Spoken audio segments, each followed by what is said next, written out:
When it comes to Hell's Heaven, it's a 45% win rate. So we got to see how this gigabanger of a series is going to play out, Gaskin. This is what you've all been waiting for, folks. It's Swamp Gaming versus TLC. It's ready, guys. Take it away. The debate ends here, Vicky. I mean, come on. Giga banger, as you said best. And here we go. Gambit being banned on both sides. There's the instant respect to the backline, folks. Cooper and Valentina not going to be able to carry the crown of MVP. They often do, at least on the man with the cards. Elsa going to be protected on both sides as well. Vicky with the Mantis ban to start and to match. These two play at such a high staple meta level, Vicky. So expect this ban line a lot between the two.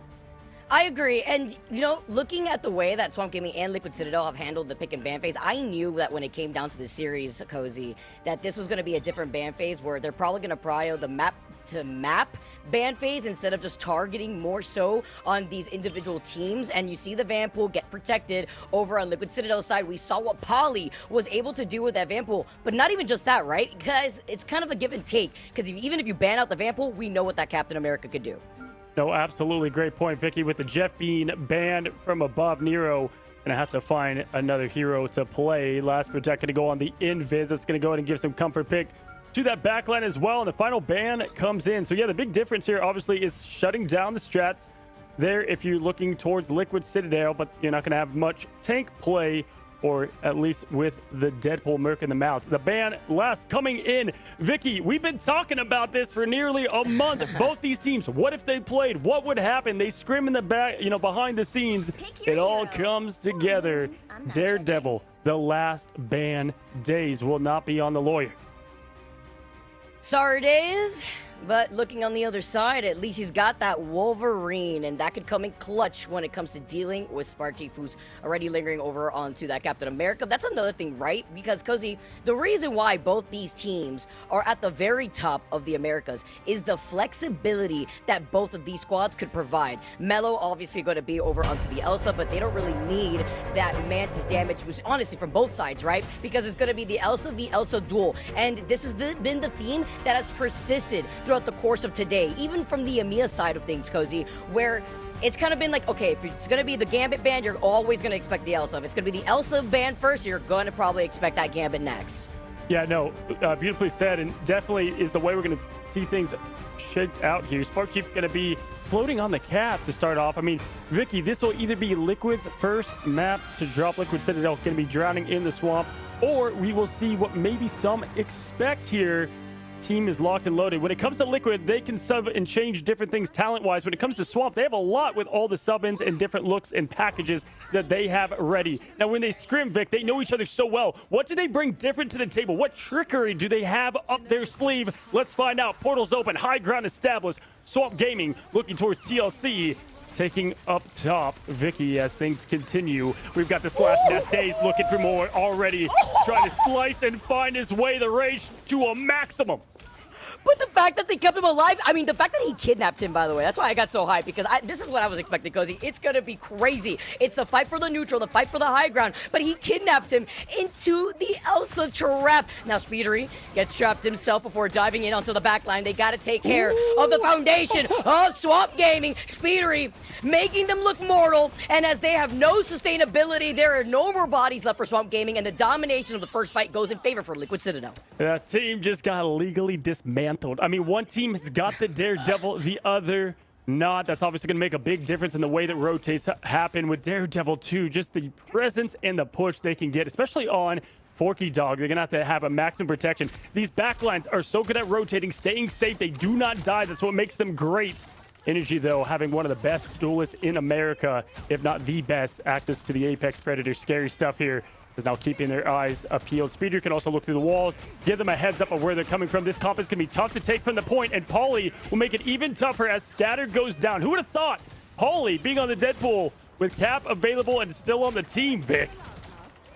It's crazy here. He tries to get another kidnap with those adamantium claws, and Energy has a different plan here. I object before going in together with Speedery the Lure. They gotta look right behind them and make sure that they don't overextend, but also still controlling the space. Look at this communication that we're seeing from Liquid Citadel, and also look at these ultimates, Cozy. They're very close to having that Kumio unleashed from Nero, so they can cycle that together with the invisible boundary. Fastball Special has to go crazy here in Kras's hands and together with Daze. Yeah, no, great point. Honestly, we're just seeing good rotations all around. You're seeing them use the map to their advantage perfectly. Now Kraz going to go ahead and throw in the Daze, trying to find more. Not going to go overextend, right? We're not going to see anyone try to do the hero play, at least this early, but the... Oh my, we didn't even get it on camera! No way. It's disgusting. 3 go down immediately, making 4 with the trap. Is that the trap icon, Valentina? No! Energy finding the Loki. That could have been invisible. Spectators, I would love to see more, but my gosh, absolutely disgusting from Energy. Lagging in real life. No way, but Energy's going to be able to back away now. Energy going crazy with their own highlight reel. What the quick little 4K before backing away. Swamp Gaming have everything in the bank in terms of ult economy, but the Liquid Citadel have those answers. They have all the stall potential. The Glar trucks are coming out. The protection from the Loki lamps. Daze does find Speedery in the process, and with overtime taken away in favor for Liquid Citadel. They have the advantage, but they traded off with Energy finding Valentina. The back-to-back from Energy. Somebody has got to look at this young gun legend that we got to interview just yesterday. The invisible boundary now is going to be expended. The stun onto Cooper as the Hulk goes crazy from Kraz, but after you let the devil out, it's been too much. Spark then follows up. That's another 2, and this is the first round going in favor for Liquid Citadel. Energy Spark surging, folks. We just saw Liquid Citadel do what they do best, and that is dominate in the first zone of domination. Super Soldier Factory going over to TLC. Swamp Gaming look to get right. Vicky, I mean, it's crazy too, because there's always a bigger fish, as one Jedi once said, right? There's always a team that might be better. And when we look at matchups, right, we have not seen Swamp really struggle all that much. Gaskin did say earlier, this map may be, unfortunate a bit there in terms of where they did struggle against FlyQuest going back what seems like a week or 2 ago. But either way, Scatter, Daze do have the ults. They didn't commit everything, honestly, because they couldn't there. At least gives them an opening fight shot. Nero, Spark Chief to follow. If Liquid Citadel gets the point first, Spark Chief and that ult, oh boy, it's going to be tough to peel them away from it. Swamp Gaming ready to go, though. They know what they need to do. Domination gates opening. Vic, here we go. And the big detriment, too, was unfortunately, like, Valentina was getting caught off by Energy a lot. Something that is very unusual, but that's what happens when you're dealing with such crazy duelists from the enemy team. Making that swap over to the Cloak and Dagger, getting off that Loki, even with Speedery still being on that Daredevil. Where did everybody go? As with the portal plays, they've controlled the high ground right now. They're just waiting for Liquid Citadel to contest them from that low ground.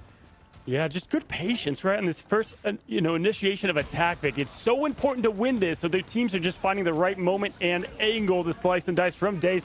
Has that ult. You bet they know he has it as well as the tracking happens. We've been looking at this Wolverine a lot lately as he's going to go ahead and put on the extra survivability. Down goes Scatter with the pop. The AoE, no connection from it. Ults are coming, but nothing else from them. Wow, just like that. We're going to rotate on over. Look at the sky cam now as the teams are going to be pushing in. This is an absolutely Infinity War in the making. Vic now has Energy. Going to throw out once again. That Glartrox not coming up with anything. Oh, let's play no games because Polly is back in the spawn room. Gates, and it's Daze who finds that pick. Speedery trying to dismantle this backline. The patty cake between Forky Dog and Valentina after Valentina was able to paint the floor there with that Eternal Bond, keeping everybody alive, finding another pick. You don't want to stagger here as Daze finds the next victim and Mellow to pop up onto Energy. It's a back and forth here now as Swamp Gaming finally get to reclaim the point, but let's not forget, Liquid Citadel were able to get at least some extra credit with the 30%. Absolutely. Daze does it again. Dialed in.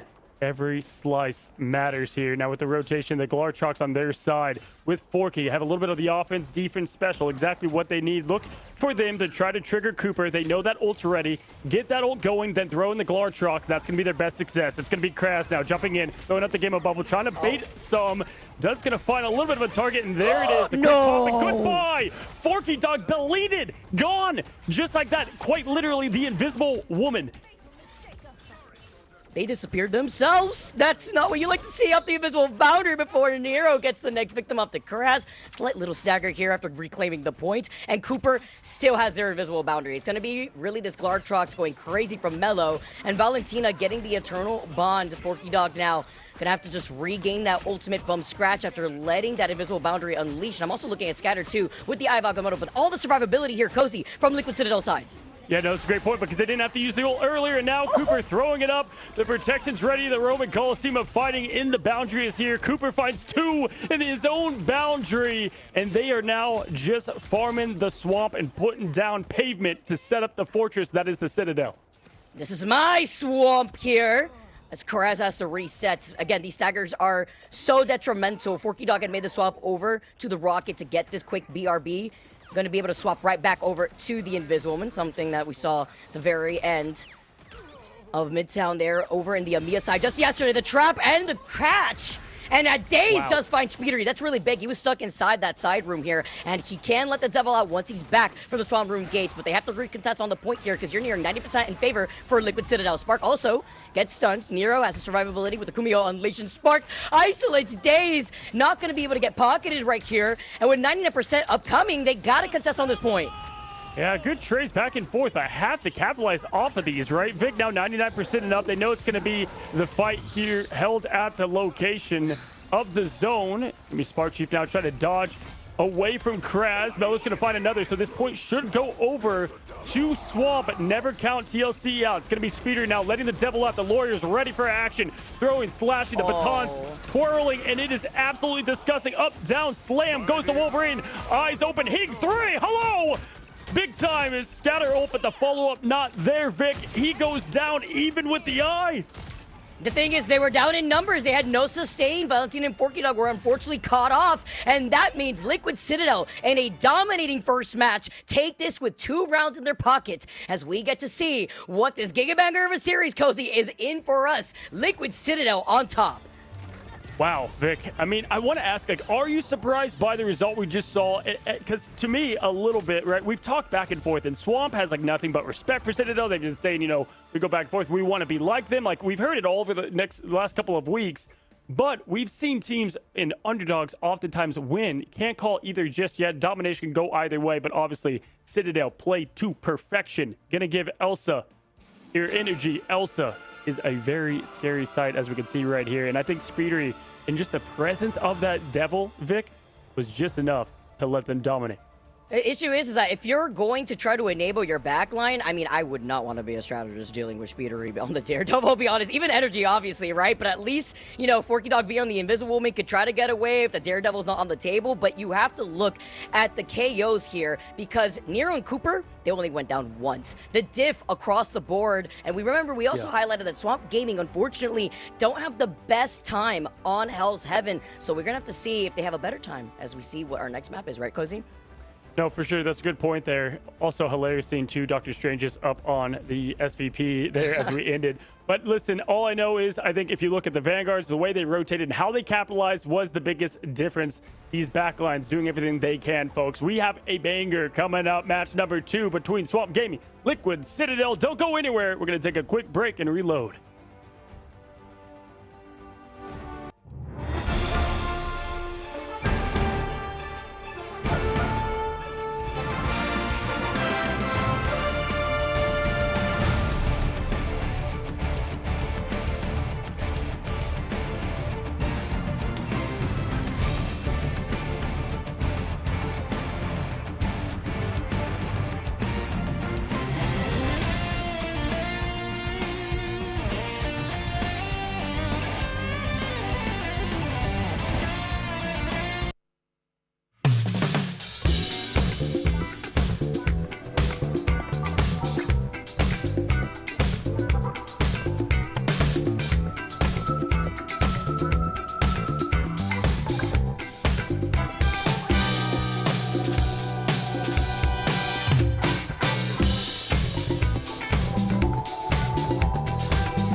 Welcome back, everyone, to Marvel Rivals Ignite preseason playoffs, and we've got our first little taste of what we were waiting and building for being one of the best games in this region, and it was a relatively one-sided affair. Let's call a spade a spade. Swamp Gaming just couldn't quite get in there against TLC. And Cozy, I mean, it's a very interesting dynamic. If we think about these two teams, we've heard they scrim quite a lot.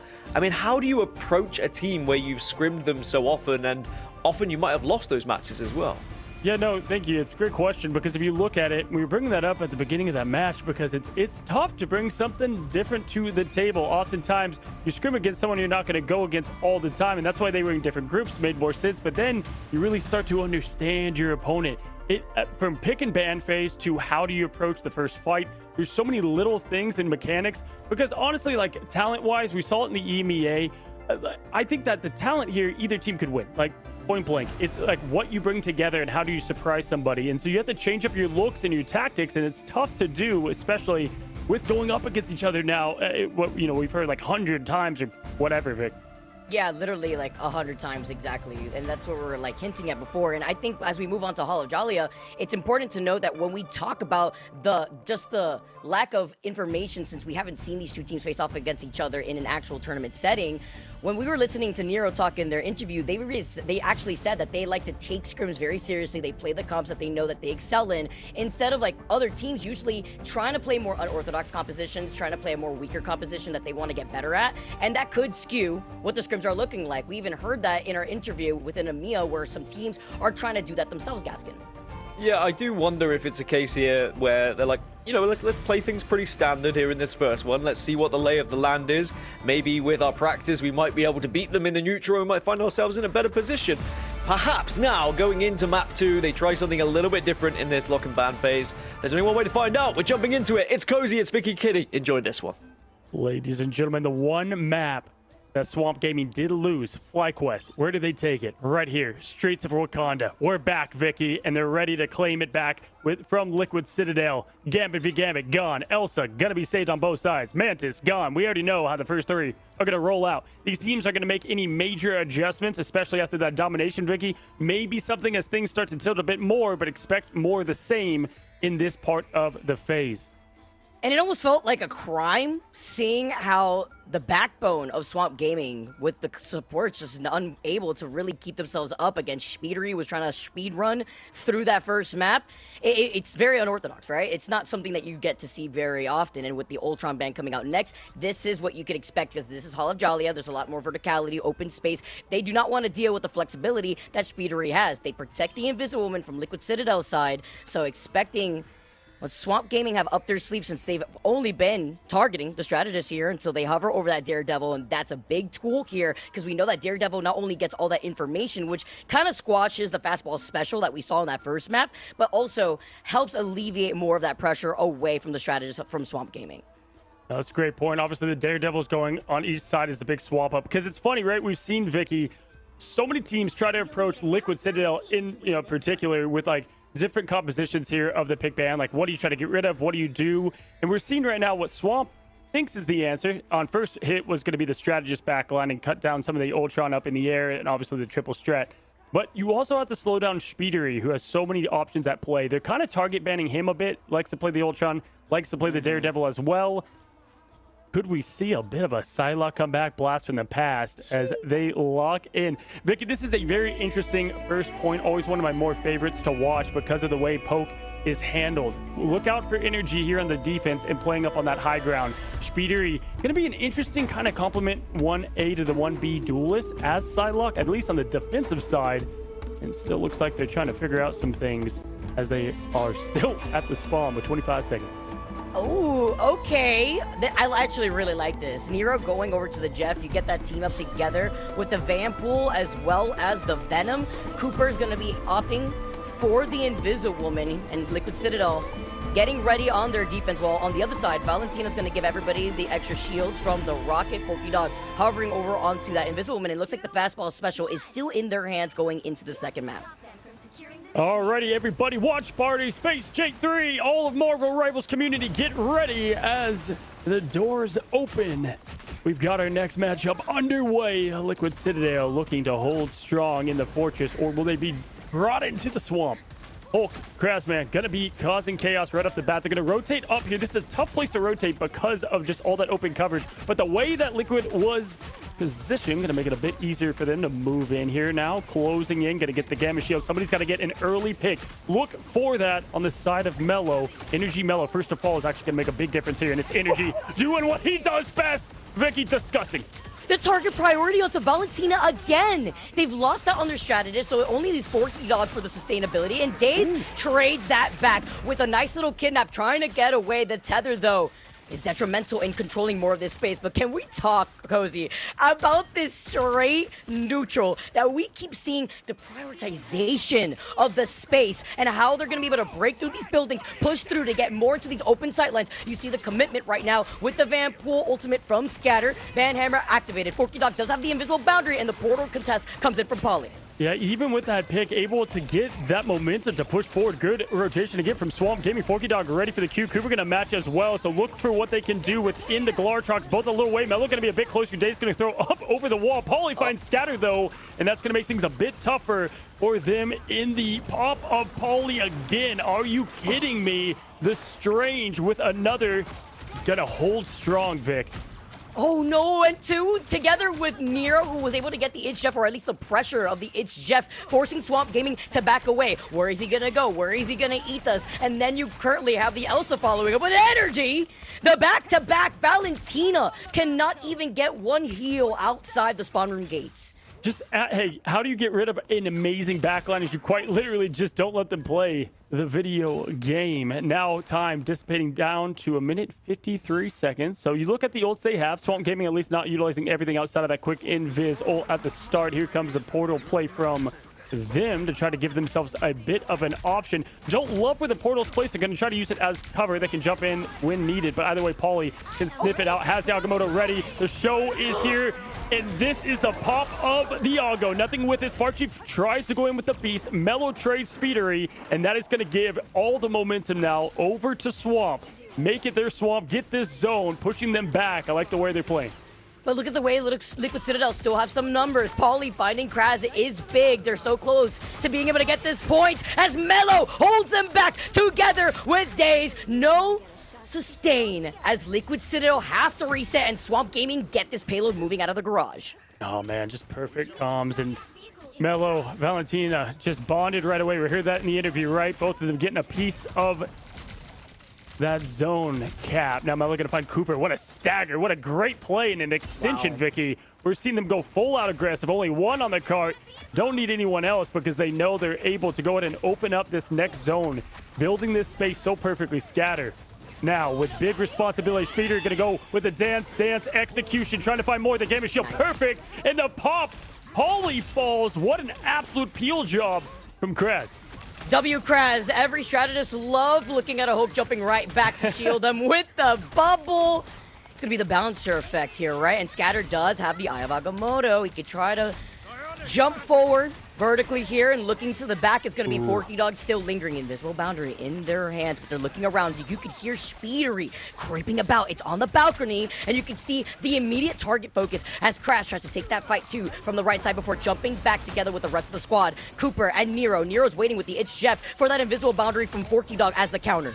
Oh, they're pushing in now. Crash going to go in. You're going to see the Surgeon come in as Dr. Strange for the Agamotto. Kraz with that insane pick on energy. This gives them all of the leverage. If you're Scatter, we'll see what they can pop up with Dash going in, out, slash, dash. Paulie goes down. Great kidnap there. And going to force now Cooper. Spark Chief throwing in. Nero to follow. My gosh, every QB impressed and try to save this point. It's a big one if Swamp can grab it. Forky going to go ahead and try to do what they can. But Wolf, Elsa, gone. Goodbye. Nero making those big plays as always. It's the strategist backline. Valentina Kraz is popping off, Vicky. And they get point number 2. And they used up the portal here to get back. Oh no, well now it's gonna have to be a swap off as Paulie is gonna be able to linger back with the rest of Liquid Citadel. But talk about the way that they were able to take that over, even with the Itch Jeff attempt at the counter of the invisible boundary, Cozy, that still splits up one strategist away from the rest of the team. And then you just had Scatter just completely clear the rest of the point. Eye of Agamotto coming in clutch, and Mello still has the Glartrox. Yeah, when Jeff gets his snacks, right? Typically, it's going to go in the favor of that Jeff team, but not this time around. A little too late now, and it just started with that amazing kidnap and the opening from Kraz, who continues to pick off the biggest threat, that is energy. You close down the energy of the TLC, you can shut them down. Speedery going to get the trade there, but they're going to be both down that Vanguard. But these kidnaps have been absolutely lethal, and I love the Season 1 skin to boot because it just represents the way he plays this dangerous X-Men. Going in yet again with the fastball special. Finds slice, dashes, gets out. Perfect rotation, not overextending, Vic. The Van Helsing or the Van Logan here, as he's going to be able to back away those adamantium claws.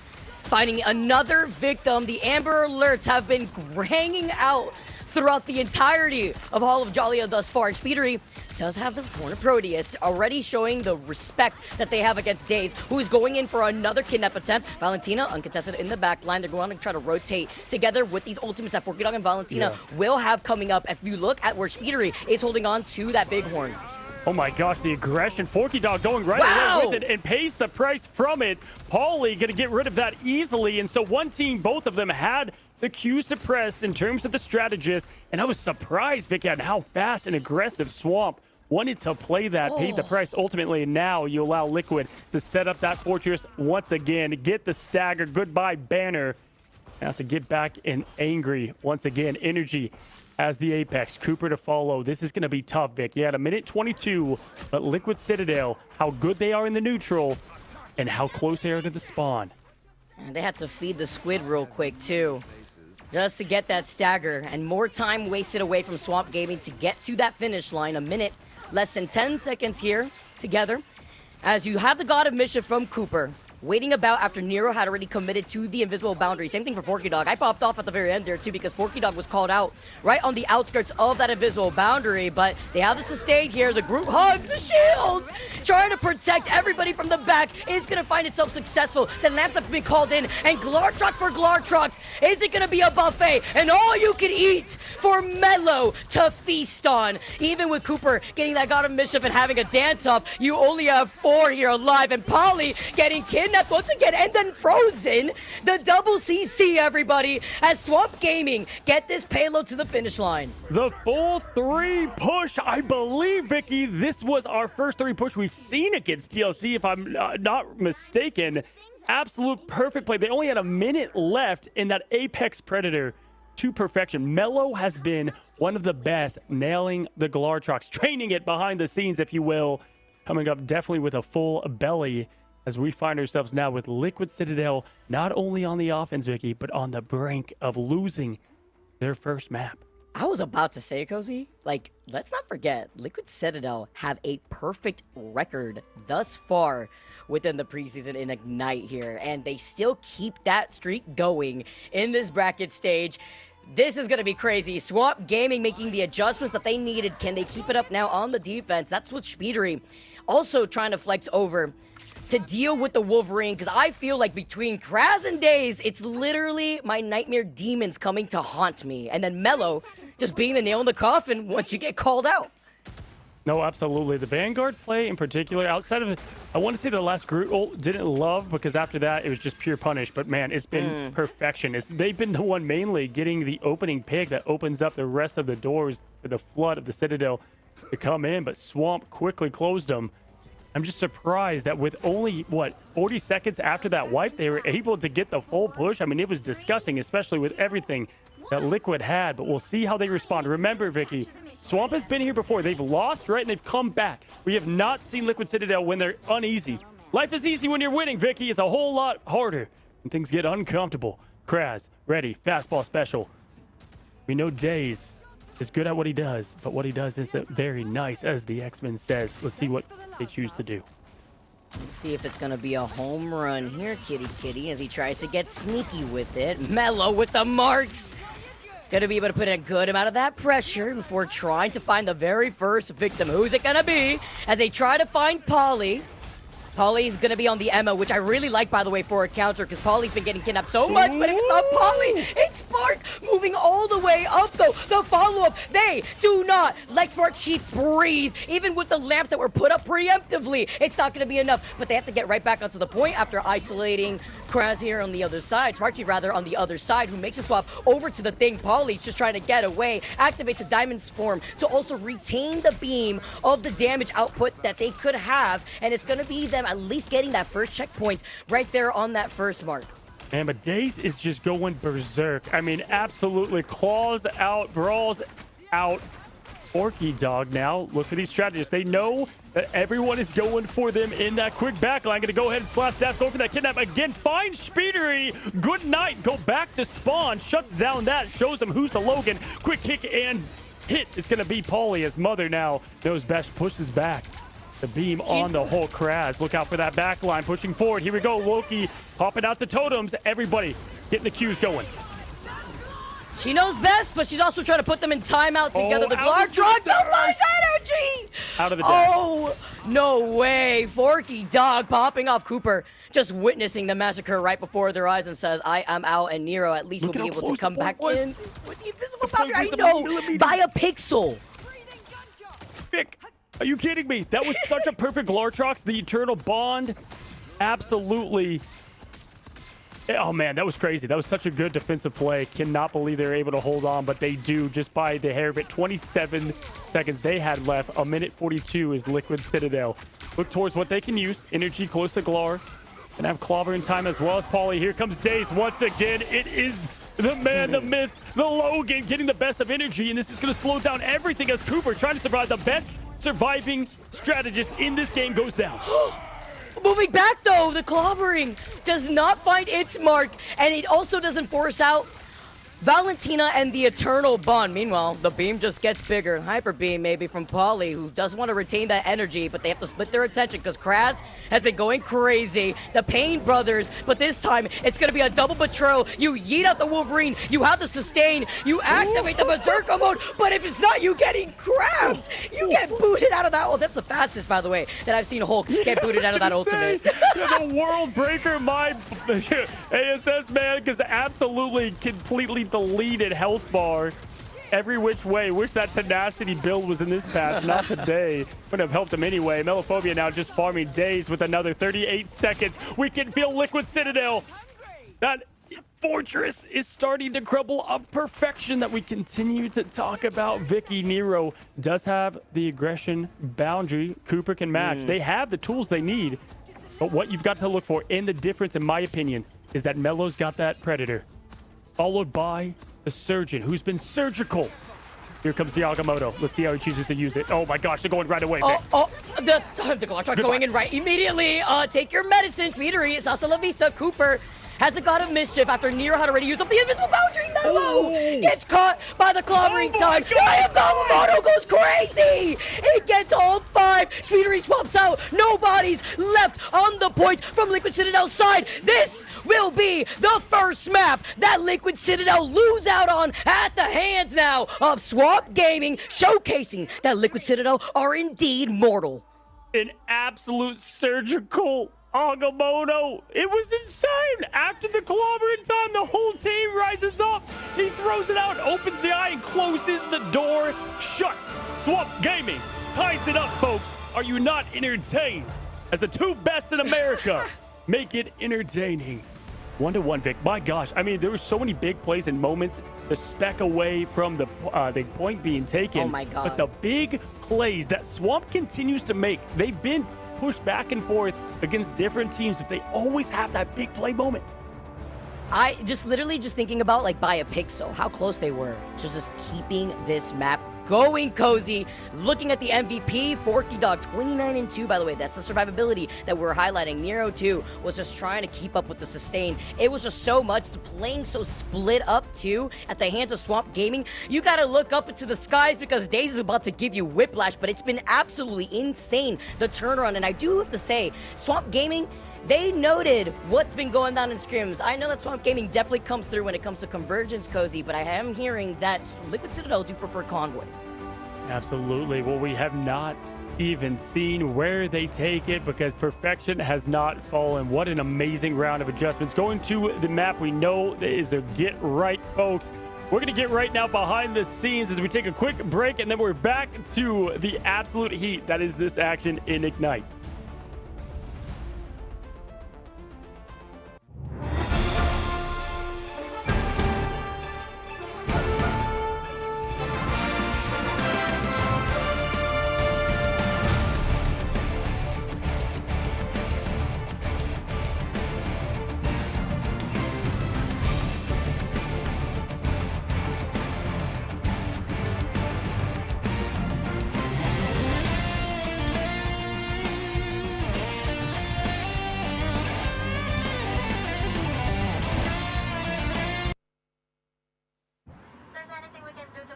More enjoyable.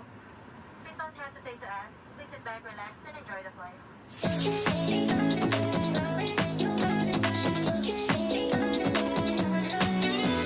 Just watch me now under the moonlight. 저기로 날아올라.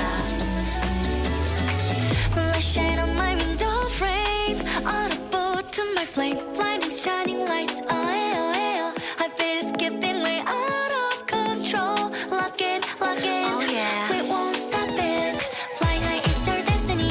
Lighting up flaming stars. We're reaching out towards victory. 눈부신 꿈으로 차가운 심장을 쉬고 더 높게 날아가. They can't catch my vibe and my life. All eyes on us. We're dancing under moonlight. 손을 꺼버려. Turning up the heat. Gonna get it, oh. We're switching up the lip gloss. Mixing up the crystals. All they want to know how we do it. Now it's time we switch to flight mode. Yeah, 차올라 내 눈빛 봐. 불부터 나 ready now. 떨림이 번져가 이 밤 위로 올라타. 거침없이 난 dive. 겁없이 뛰어가 flight mode. Be breath-free, shining, flying high. Feel the spark of flight mode. 우리 하늘 위로 더 rise up. 사라져 fade away moonlight. Gonna burn the night out. Every time my heart's flight, we go higher, eyes wide, right through the starlights. 차가운 공기속을 realize 지금이야 take flight. We're dancing on the moonlight. 손을 꺼버려. Turning up the heat. Gonna get it, oh. We're switching up the lip gloss. Mixing up the crystals. All they want to know how we do it. Now it's time we switch to flight mode. Wake up, wake up, wake up, wake up. Feel it, feel it, feel it, feel it. This I'm so Ladies, gentlemen, NBs, we are in uncharted territory. TLC have actually lost a map. Do not adjust your sets because it's happening. Finally, someone is able to go toe-to-toe with them. And Swamp Gaming have done it. And it wasn't just like they got over the finish line. They absolutely demolished them in that one. Cozy, what would you put that down to? Was that more of Swamp Gaming stepping up here? Or do you think TLC dropped the ball a little bit? Oh, well, first of all, I mean, obviously, if it even got to point there, that the ball was dropped there a bit from Liquid. But, oh, my gosh. I mean, just clutch in the veins. The plays were perfect. The kidnaps from Day set up so much for the team. Like, even if you look at the stats, like, Paulie obviously popping up as always, but Spark Chief just didn't have a chance to really do much there. Speedery, I just felt like was speed running to the spawn. They constantly found him out. Honestly, they kind of finally put an extinguisher on the absolute heat that has been these two duelists that open up a lot of the other play. And Vicky, is this going to be a case of, if it bleeds, we can kill it? We can finally get through. They've now shown weakness, and surely Swamp Gaming have to take advantage of this going into Spider Islands. Yeah, they do. And you know, if Spark Chief having to forcibly swap over to the thing just so that way they don't get kidnapped, I mean, punching the air literally with 0 finals, we got to change things up. I'm actually expecting maybe this could be a bait, right? With Days being so powerful on the Wolverine, you take apart the Vanguard and you could try to force this front to back style, where then you could try to tear apart the back line in the very last part of the way that you try to overextend if you are Swamp Gaming.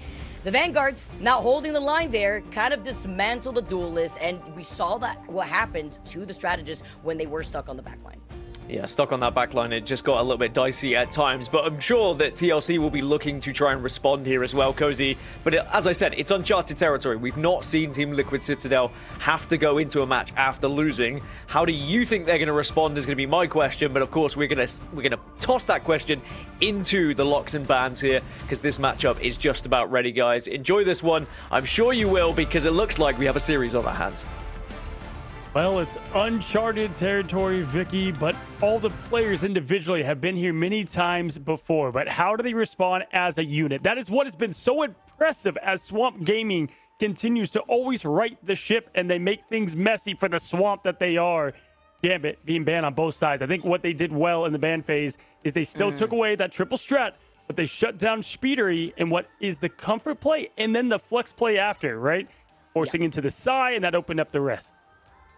Yeah, exactly, because then you take care of the Daredevil, it's off the table, your foundation of the strategists that you find so much support in are still enabled, and then you take away the Ultron, where in this map, there is that verticality once again. So I'm probably expecting that here from Swamp Gaming, as they take out the Loki next, the Protect onto the Elsas are definitely going to go onto both sides, which is going to proc the Mantis ban next. Yeah, absolutely. I think things will stay the same there. The Loki ban, definitely a solid route to go as well as Swamp Gaming. And Coach Fox always has a plan for them. Both map, meta, team comp, nothing is safe there. Love all the commitment behind the scenes. Now, Spider Island, Vic, I think is a very interesting map that definitely favors a lot of what Liquid Citadel likes to do, but can get messy fast. Wolverine being banned. Hello, Days. The respect is there. Remember back, Melophobia said, best wolf in the America scene. Showed it pretty well right there.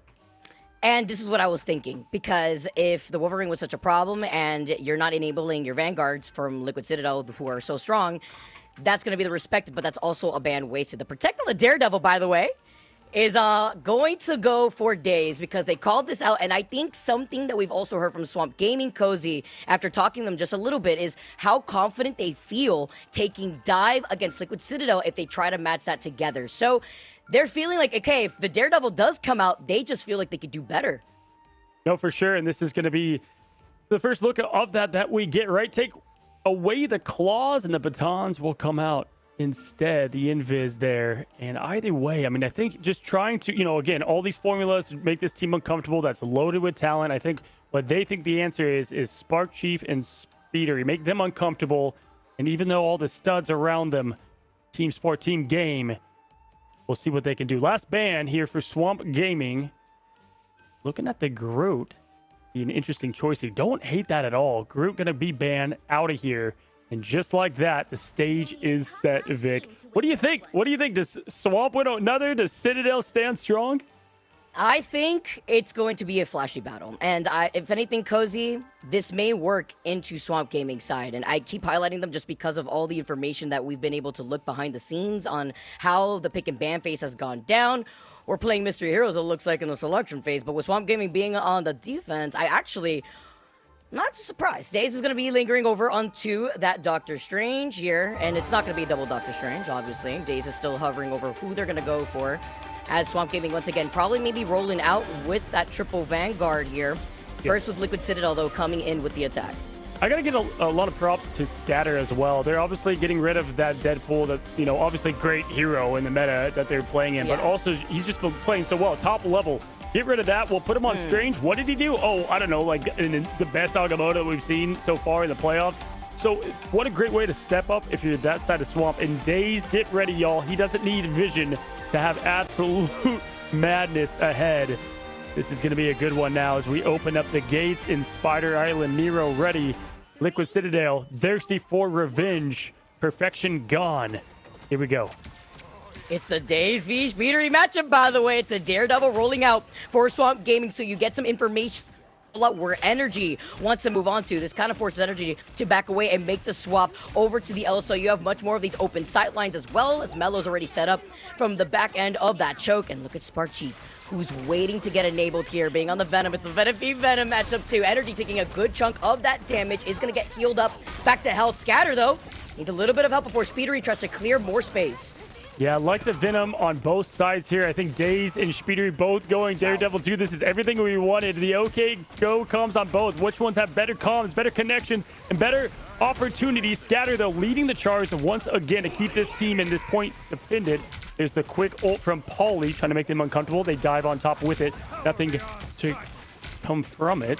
We're going to go ahead and get that nice rotation into what is going to be just, honestly, a great way to respond to that quick poly ult. They don't have to worry about that now for a while, Vicky. And just like that, holding strong.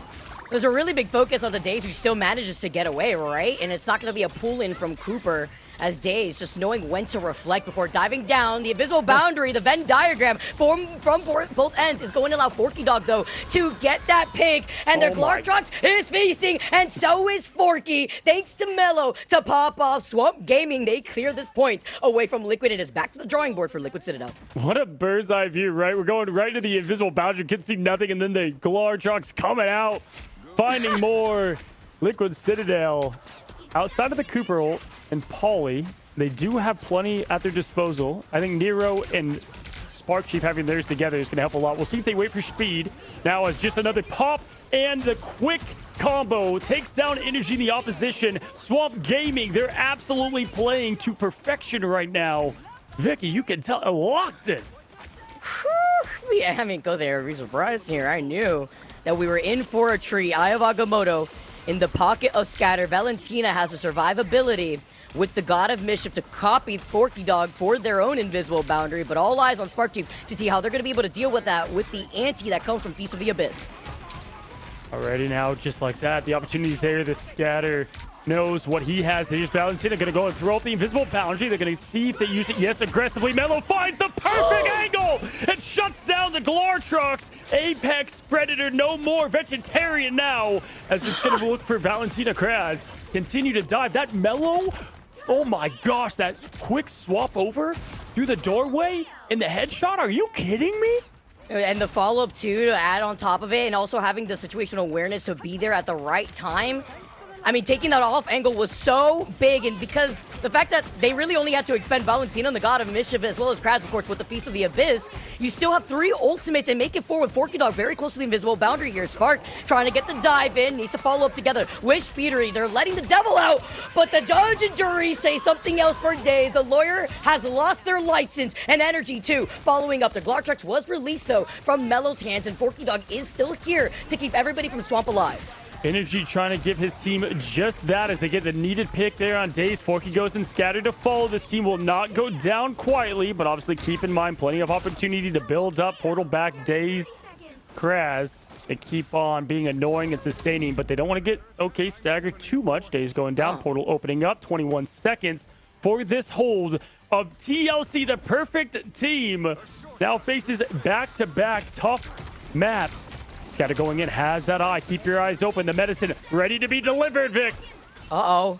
Look for Mellow, though. A little cheeky here. Top of the rooftops. God. The assassin to find energy. The biggest problem is off the table. The Eye of Agamotto finds 2. Invisible boundary that was already expended from Cooper is right behind Spark Chief and Speedery's backs. It does not save them. It is just a matter of time as Swamp Gaming clear out Liquid Citadel before they can even get to that first checkpoint. This swamp virus cannot be stopped. Are you kidding me? On the map pick, a Liquid Citadel, the disrespect. We wanted to see how Liquid would handle adversity. Again, we keep talking about this. We said it yesterday in the interview with Energy. It's easy when you're on top, but when you've got an equal heavyweight matchup, blow to blow, you know there's going to be ups, there's going to be downs. Can you go 8 rounds? Here we go, Vic. So we're going to see now if they're able to somehow hold Swamp to the same. And honestly, Mellophobia is just getting these picks so perfectly to open up the opportunity and finding energy damn near every single matchup. And it's the way that, like, Mellow has been able to reposition and take full advantage of the vertical rooftops, the side rooms that we've already noted. It's a lot of pressure, too, when you have to also look behind you because you're also getting dove on by that Venom. Even from the other side, there's been so much more peel. The Reflect as well when we had both Daredevils coming out. Daze still on that Daredevil. Kraz taking a little trip, though, to Groot Town, seeing how they're going to be able to come out of the gates with this one, while Forky's just going to be able to give him that extra shield and jump.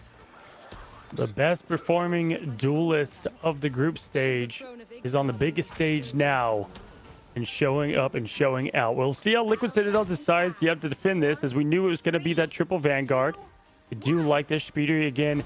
They also have a way to survive pretty easily. Speedery now with the rocket. Crazy to see Speed over on the rocket here, but this is where we're at now with the 3 and the 3. They'll rotate out probably after this next portal, but pushing in now is the only play they have with how much they were held there. Energy does play the Magneto. We've seen this for years now when they are forced to play the triple Vanguard. Probably though slicing, dicing Captain America not on the roster right now. We'll see what he can do with the Merc. Gonna get that pressure on. Gonna go ahead and throw it on the Storm. Interesting pick here, and there's gonna be no follow-up. So that's gonna be wasted, gone, and dusted. Oh, still putting in some more of that pressure, but if anything, it's just feeding into the strategist ultimates. Valentina already so close to that God of Mischief, but Cooper even closer to the invisible boundary. You try to push in, and Mello answers back. Both of the Vanguards are off the table, but at least with the BRB, Speedery does bring back Polly, but the numbers are dwindling for Liquid Citadel. They're clearing more space, and the group hug is among us. While you see Polly, though, rotating from right behind them, they are able to sneak a quick pick out of Mello, but the spawn room gates are right behind their backs, Cozy. Swamp Gaming are so close to all these ultimates. Yeah, wouldn't it be a swamp if it wasn't raining? And when it rains, it pours as Melophobia up in the skies, a storm, and now with 70%. Ooh. Scatter close as well. Kraz can get the setup. Liquid Citadel trying to find more. Cooper does have that defensive ult, and here we go. Trade for trade. The Devil's out, and Daze is him now as the Lawyer slashes, dashes, fight is 2-4. Goodbye. Everybody taking a look at the blind man. Guilty as charged. Oh no, Cooper got BRB'd. Oh, that is the worst feeling ever. Also, have to highlight Valentina getting the God of Mischief off the rocket to have that see ya, dealing extra damage together with Daze and letting the Devil out. The awareness as the portal plays coming out just to block out their entry. Oh my gosh, right now, BTA, we've got Kraz pushing forward. They've got more. The Omega Hurricane's going to open up the Cat 1 to 5. We'll see here as the clouds open up. Looking down upon Spider Island. Liquid Citadel trying to hold strong, but will it withstand the weather? Vicky trying to get more. Good rotation out. Gonna lose Polly in this, and that's gonna be a massive pick at that. It was a delay too on the Omega Hurricane, waiting out on the Eternal Bond, and still calling out Polly, who's up on the high ground. Speedery does find Forky Dog, though. The trade-off as Scatter finds Speedery. Daze, though, has to answer back, finds Cooper. The cloak goes down, and just like that, with a speed run on Liquid Citadel's map pick for the first time that we saw them bleed, they bleed twice now. They go down twice, and Swamp Gaming take it again. The fortress is on fire right now. The Citadel needs to be rebuilt. Can they do it? From what has been such a perfect start now, the playoffs. Would you expect anything else? Valentina claiming that MVP throne, and the Asgardian one as well. What a perfect performance across the board. I mean, Vicky, from that domination and on dominant domination that TLC did to these last two maps, absolutely disgusting. These backlines, we opened that up from the get. Got to say, Pauly been doing their job. I would say the last couple of maps. Energy, Spark Chief, they've been kind of feeding off that. Speedery, obviously got some opportunities, but man, they are just finding ways to make this team uncomfortable. It highlights how the practicing just behind the closed doors really worked out for Swamp Gaming, because they already knew that they were expecting Liquid Citadel to go on the defense with that triple Vanguard, triple Strategist lineup. They made the swaps at the very end here, but Mello knew and went out on the Storm, splitting so much attention away from Liquid Citadel, Cozy. Oh my gosh, Valentina with nearly as much damage as you've got over there on TLC. This is something we've never seen before. Here, folks, America, the scene being made in front of your eyes. Will TLC fall down to the lowers? We'll find out potentially in the next matchup. Don't go anywhere. We're going to take a quick break.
pushing out towards victory. 눈부신 꿈으로 차가운 심장을 쉬고 더 높게 날아가. They can't catch my vibe and my life.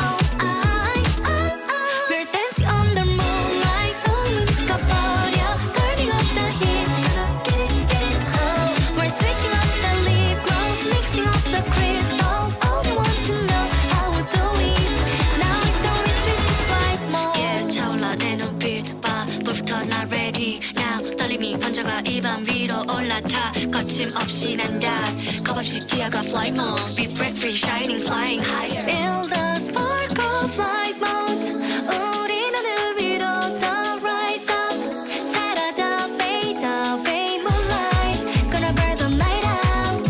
Every time my heart's flight, we go higher. Eyes wide, right through the starlights. 차가운 공기선을 realize.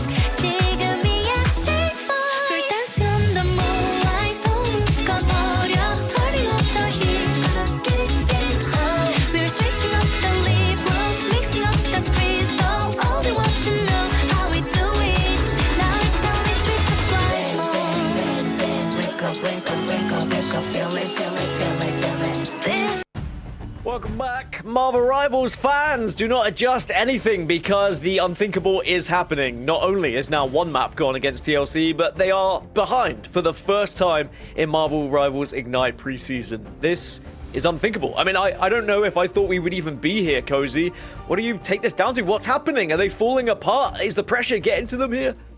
Yeah, I mean, hey, first of all, it's perfect conditions for the swamp, right? I mean, right now they have everything they want and need. Honestly, a lot of it's just mechanical play and just straight up getting big-time picks and fights. Like, you know, you can say what you want about pick ban phase. Like, what I'm seeing is the insane off-angle hits from Melophobia and disgusting plays, you know, around the board. And, you know, we saw when Liquid did so well, they were able to continually get that back line and make them feel uncomfortable.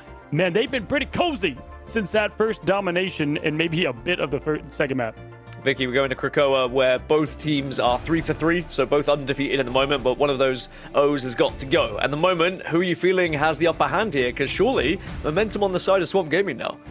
Yep, and since we are going back over to a domination, and we highlighted already the win rates that we've seen from Swamp Gaming, whether it be from their own scrimbucks and what we've already seen throughout Ignite, this is looking good for Swamp Gaming. I mean, the macro play is just insane. I mean, the stronghold is really not holding strong right now, guys.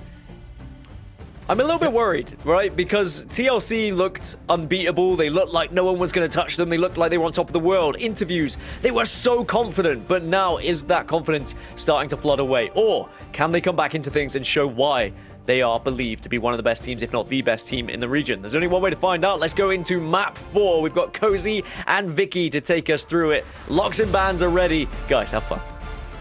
Oh, Vicky, in my core, I feel the match 5 coming, and that's why we go back to domination, right? Liquid Citadel, one thing they can look back on and smile is how they've done on that map 1, and it was a pretty dominant win at that. We'll see if they can continue that success here, but man, Swamp Gaming, it's the mental as well. When things start to crumble, and that's how I need to see Liquid Citadel. It's like, you know, never mind the pick ban phase, get into the heads of these players, and that's maybe your best chance move forward and get that W, as things look the same so far in the pick ban. And that's actually what I was a little worried about, Cozy, because if something's not working out, I think a big focus has just been the impact that Melo on the Elsa has had versus the opposition. And when it comes to dealing with these Elsa Dittos, it's about who gets way more done, whether it be from a Glartrox play or just straight neutral, right? And with the Ultron being banned, once again, you're focusing on Speedery, where you won't have that verticality. You don't force out the triple strategist. They're not going to be dealing with that on their end. And kind of seeing what now the strategists have in mind for Swamp Gaming. We even saw Valentina popping off. No Vanpool, though, as Liquid Citadel did ban that out against Swamp Gaming, but they still prioritize protecting that Vanpool once again for Poly. I wonder, though, yeah, right? And I mean, that's the main thing, because Pauly, obviously, I would say with them down, so many people are probably like, put Pauly on the cap, what are we doing? Come on. But, like, that's just not the game plan going in, I think, most likely. I mean, they could go that. Spark plays plenty, you know, as well, that they can complement with it. But either way, with that Protect going to the Daredevil, that was the one thing they didn't have last time, right? I think Speedy was able to play that there in Hell's Heaven. This time, I'm going to be going over to Swamp Gaming. So the locks are ready. Lawyer v. Lawyer. This is going to be good, man. I'm already excited. All right. They're gonna take him to court, it looks like, and we get to get started. Swamp Gaming, currently everybody, are at match point against Liquid Citadel, who up until now had not dropped a single map. Now 2 off the table for them. We already knew, Cozy, that this was gonna be crazy, but this is possibly Liquid Citadel's last chance before they find themselves in that lower bracket. But I want to go the distance, as you already mentioned. That's what I was expecting in the long run, Cozy. We have to swap things up. I feel like another big focus, too, has been Spark Chief has just been shut down so consistently from Swamp Gaming. No, for sure. And it's just, how do you respond here? Again, I think Gas can say, it's like, we've heard them in the interview, so confident, right? And what are we working on? The small mechanics. It's like, well, there's a lot now to look at tape-wise, and this is obviously going to open the door for other teams as well, Vic. I think what's is interesting, right, when you start to see the gods bleed, how do you take them down? You know, it's going to be interesting moving forward in this scene. But right now, 3-2-1 is the Hellfire Gala and potentially the fate of TLC. Here we go. Energy once again. Matching Elsa v. Elsa. Daredevil v. Daredevil. Close now is the only difference in the Vanguards and the backline. A little bit of a difference maker, too, in terms of pacing. Swamp Gaming did utilize that portal to come right here to contest Liquid Citadel by this bridge side. Probably already putting down that bubble. Scatter in trouble. I love the pull-in that we have from Cooper. Speedery falling incredibly low, but so is Spark. Nice terror kick going in together to get that extra damage boost as Kraz capitalizes off of this. Numbers still benefiting, though. Swamp Gaming side, they don't want to overextend, losing out on a strategist, though, so they're just going to give the point first over to Liquid Citadel. That's a great call out, Vicky, because right there it can be tough. Like, you don't want to give away that point so fast, but you know what? It's almost a battle just lost, and then it goes from 8% to 40, just like that. Get the team back together. They know what they need to do here. And Energy, with all this sightline, needs to try to find that back line. Looking for more. Valentina has been so clutch for this team, and they know that's one of the big-time backs. They got to get going. Pauly trying to get the pressure on with the bubble, giving that team some space as well. Ready for the banhammer. Looking for that backline. Stuck in the trap. Throws it on. Will the follow-up come?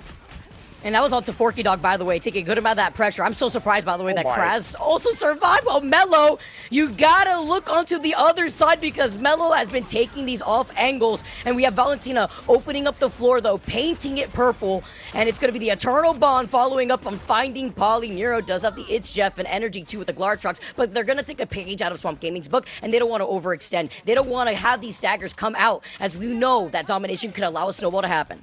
Yeah, I mean, we didn't even get cams on that. How did Spark even go down there to Mello, right? It's like, were they just unable to get out? Did they get CC chained in? Either way, that's going to be this, really the opening pick that allowed everything else, get the Eternal Bond going from there. And just like that, Energy going to find Days. The trade, though, Mello finds again. It's going to be the Devils out of this thing and sentenced to jail quickly in the spawn room.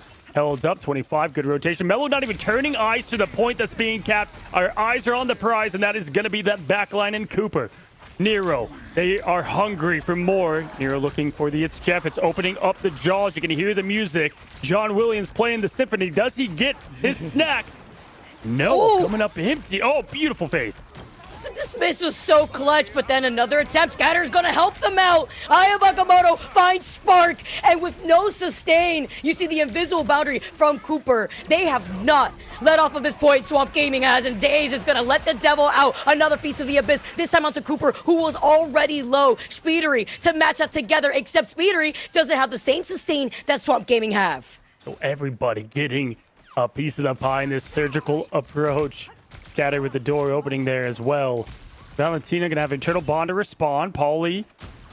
Let's see. They just have not been able to capitalize on these banhammers, right? It's been perfect play from them. Days with the quick combo, trying to find something going to extend out of there. And there's the banhammer. Can they get it? Yes. Cooper, though, is the traded one. My gosh, Forky. So they did get the follow-up with the banhammer, but they're going to lose strategist v. strategist, Vic. 5v5. Point cap in the back, though, to TLC. Hello, Spark. I was wondering where was everybody else? I mean, they gave that point over to Liquid Citadel, but it's fine. Swamp Game get to take it over while Mello and Daze are taking turns playing server admin. Knock, knock. Do you hear that? Swamp Gaming is calling. The Glartrox is in Mello's pocket, and they're cycling through these ultimates amazingly. Energy does have their own Glartrox right now, but Swamp Gaming are at 99%. They cannot disappoint if all the Glartroxes are feasting.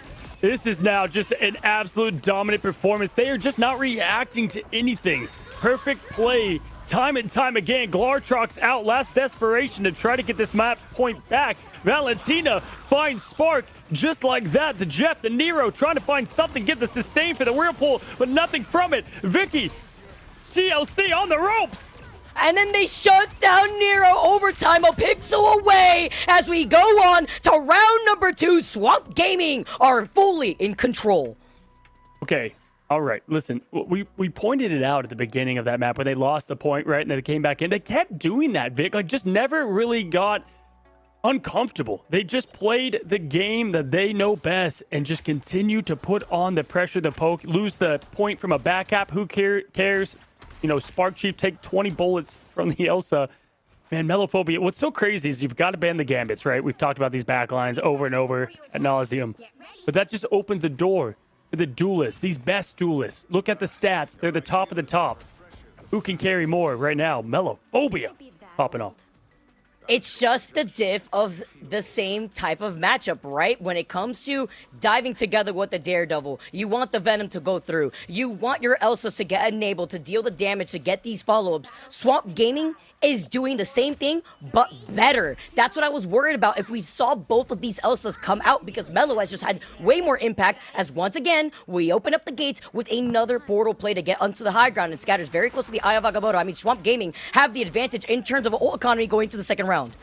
I mean, how perfectly said that Swamp Gaming likes things dirty, messy. The Swamp would. Daze sees everything. Looking now towards the top. 4K vision ready. Crash gonna go ahead and jump in. See what they can find with the connection. Gonna go ahead and use that Fist of the Abyss right away. Not gonna find anything from it, but Scatter once again pops another Vicky. Absolute, don't touch him, he's sterile. But I feel like this is a miscommunication at the very least, because you use Eye of Agamotto after the Feast of the Abyss. That allows Cooper to use the Eternal Bond, surviving. But can they survive this onslaught of pressure? No! As you see, Speedery popping up, but guess what? His backline is gone. And Daze, we get to see the anime duel. 1v1 here over to the other side, but Polly and Energy are right there to deal just enough damage to be the nail in the coffin to get this point first in favor for Liquid Citadel. Yeah, first bit of unsynced play, right, from those ults. Even though they were huge. Obviously a bit fast there on the Feast of the Abyss, I would say, or maybe late, I guess, either way. But good response and quick response from Liquid Citadel. Spark Chief has his Feast of his own. We'll see how he quicks with the pop, because if he can time it perfectly, the strategists almost have no time to respond. Bait out those cooldowns first. We'll see a first dive go in. Then the second will be that Q. Apollo going to go ahead and jump in, throw the bubble to get that distance. Here we go, Vic, as everything's ready to be thrown out. The Apex Predator first. It's going to find the Glartrox. Melophobia coming up empty, and here's Energy. He finds more. 1-2, pop down. Dead. R2. It was a matter of time. I mean, Swamp Gaming, they still find that pick onto Energy. Melo not going down without a fight. Here comes the Staggers now, too. It's going to be a reset, but we knew that when Swamp Gaming came out of the gates, Cozy, into this round, having the ult advantage and not finding any of those follow-ups, that just allowed Liquid Citadel to act as a battery, to have all these ultimates ready for that fight, and they didn't even expend all of them. They still have 3 in their pocket. Valentina, the only one with the Eternal Bond. All right, 61%. Liquid Citadel building up that fortress brick by brick. It all starts here on the brink of the lower bracket push down days. We're taking over. Oh, good pressure early. Wow. Swamp Gaming forced to rotate back. Not losing anyone, though. Staying in the bubble of protection from that cloak. Cooper getting low. Cooper getting dangerous and stays in the back. Energy, though, gets rid of that pest. Great job there from the peel, and there goes Valentina throwing out the Eternal Bomb, painting the path red, looking for blood and more. Terror Cape comes out. No connection from it. Crass poking with those tendrils. Vicky diving in and finds the quick pick on Nero. Off of the dismiss that you saw Valentina was ready for before shutting down the Shark here, going back, Beast of the Abyss. Why are you running? As Cooper and Speedery fall next, and Swamp Gaming at least flip the point, but this is at least for Liquid Citadel in a good spot. When you take a look at 98%, Swamp Gaming will have some ultimates coming up for this next upcoming fight, but Liquid Citadel still have that advantage here, nearing 99. Yeah, I like what Citadel has, obviously with Cooper and Speedery and Energy. I mean, that's kind of well, they will need. It depends on how and when they can handle Scatter, too. He's last out of that fight. Portal will be too late. Keep that in mind at 98% days. trying to get that opening pick, has come up unsuccessful twice as they continue to hunt that back line. And the scatter opens up, does find two, opens up the door. Speeder slams shut. Again, surgical at play, has nailed these all day. As now the Channel Bond's going to keep them up and safe. Melophobia with quick combo and hits. Open gun out, ready to hunt. And there's the band hammer. It's going to go on all the pressure. Backline, goodbye. Cooper, Paulie finds two. Paulie showing why he's the backbone of this team. All the way from Europe. The appetizer off the face of the abyss, though. The ante just allowed Paulie to pop off, and an energy drops down on Daze's forehead, setting him back to the spawn room gates, forcing Forky Dog to utilize his portal overtime, taking away. They do not want another stagger. He can't stay on the points. Can they get out of the portal? They make it right on time. Just with seconds to spare, the doctor comes out and finds a quick end to that as the energy finds another. And how much do you commit at this point, right? 4 down, and this is it. It's going to go to our third zone in domination. They take down the Grove, going to the Cradle. Cerebro as the fate of Liquid Citadel, moving this to 2-2. The fact that we could highlight how crazy of a high-level play is going down between Liquid Citadel. Like, it took one mistake off of coordinating those two Vanguard ultimates to cause a snowball to favor Liquid Citadel here. They got those rotations with those ultimates. They were ready. They found some staggers. They found Daze consistently cozy. As you highlighted, Daze really not getting that same impact that we saw in the first round against a strategist that is Liquid Citadel. There's a lot more peeling for Cooper and Nero now with that awareness, and Daze at least can let the devil out, and Valentina does have that sustain, but we have to see more of these follows between Swamp Gaming's Vanguard too. No, for sure. And honestly, kudos to Energy, just finding Daze constantly back there and keeping the team healthy. And then once that's gone, they can handle the rest. Also, if Paulie didn't go absolutely nuclear there as a Merc with the mouth, it would have been a different story in the point cap because they got the trades immediately. Cooper went down. Cooper is finding the spawn room, I would say, in just 2 maps more than they did the entire group stage. That's one recipe to success. But right now, Liquid Citadel, they've got the devil and opening up right away, letting the devil out as the gates are out. And just like that, he's going to try to find that first connection. Oh, it was just about to escape. Daze could see the daylight, but could not as the eyes are closed shut. And now it's going to be first point cap going to Liquid. We know that Swamp is probably going to give it to him. Oh my, just from a touch, Vic. Hold! Someone's gotta look at Nero. He's got the itch, Jeff. The Eternal Bond committed. Polly, what are you waving at? At yourself, I guess, in the mirror after you say goodbye. Mellow. Having other plans. The Glartrox is so close, though. Cozy. You see Liquid Citadel, they're playing split up. Their Daredevil is gone. And Mello has revoked his license. This is gonna be the back and forth. I mean, imagine nobody's captured the point yet until right now. That was absolutely disgusting. And the Melophobia ult, I guess, was the only thing I didn't like there. I mean, everything else was perfect. Who needs the ult, though, when you pop down the Deadpool? Waving to himself, Vicky, I'm dead. All right, Melophobia resetting now with this neutral game that has been so lethal. Hunting down the biggest predator on their side, being Paulie. Devil's ready as well. Scatter. The Surgeon has been always ready, and they open up with this immediately. Everybody in the bubble protection, they're begging to stay in the light, and they shut down the night as Daze goes down. Great job, and just good rotation into that bubble and awareness around from these pro players. Paulie finding Kraz. This is going to be a point back to Liquid Citadel. Just clean up the rest. Committed from Forky, though, trying to sustain as much as possible. Energy going to go and throw the Glartrox out, and just like that, everybody ends up in the mouth of the big monster. Free real estate for free?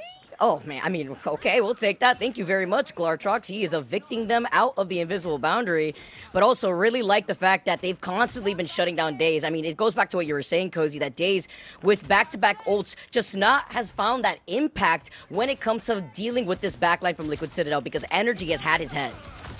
I mean, just the group hug inside that cloak bubble, they still found him in the madness. Yeah, that's definitely something to highlight, but again, Energy just full on, locked in, ready and loaded. I didn't love, again, now 2 ults. We had Melophobia and Forky Dog. Those 2 ults could have been the difference of when to commit them and when not.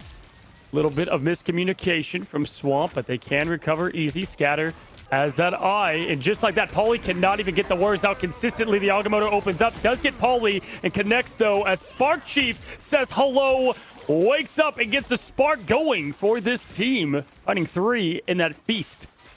He jumped into the piece of the abyss too at the same time that he was using the Eye of Ugg. That's so unfortunate here. But this is going to be even better as Liquid Citadel, they're nearing 60% of progress on the point right now. Cooper does have the Eternal Bond, and Speedery is so close to letting that devil out. We did see Polly already commit to that ultimate just a little bit earlier. Valentina Mello have all the tools necessary to close in the gap to recontest on the point.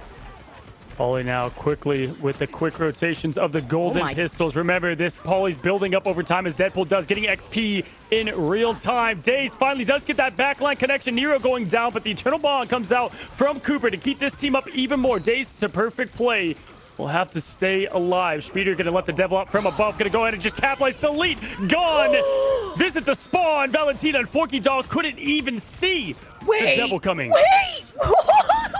That was the delete. Yo, the movement, the way he's literally jumping up and down like he's walking on a tightrope before diving onto the trampoline. The Daredevil movement comes through, and single-handedly, Polly and Speedery are putting on a highlight reel. Cotton 4K, man. He doesn't even need the eyes. And the pop of the we are dead. Liquid Citadel will not go down quietly. Energy with the 1, 2, 3. The team recovers. We've got a match 5 between the two best in America. Because it feels so volatile. Like, even though it's going down to the wire, even on domination, we were talking about and highlighting what these two teams bring when it comes to these different map types.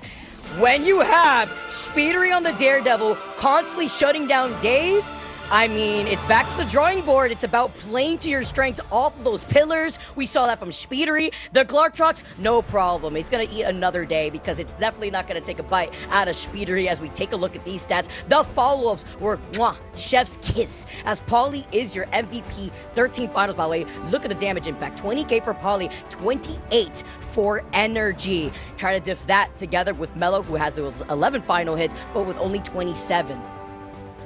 Oh, man. I mean, first of all, Polly, just no words for a Merc that has so many, right? Absolutely perfection of play and really just showed out there. This team continues to show what they have. It's going to be one that falls. Both want it so bad. Others sit down to the lowers. Folks, we've got a match 5 because of course we do. It's the America scene.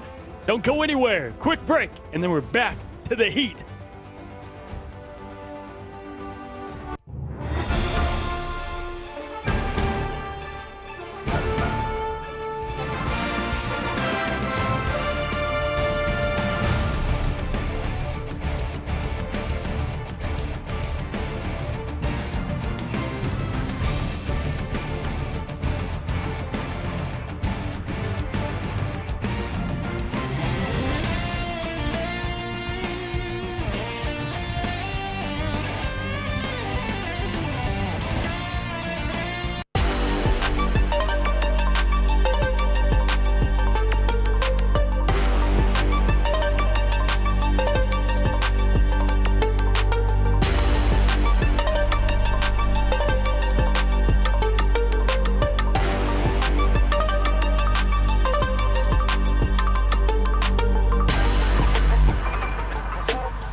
Welcome back, everyone, to Marvel Rivals Ignite preseason playoffs. Gaskin alongside Cozy and Vicky, and we have a map 5 to kick us off for the second half of today in Americas. We wouldn't have it any other way. Swamp Gaming, they thought maybe they were going to get there, but TLC right back into it now.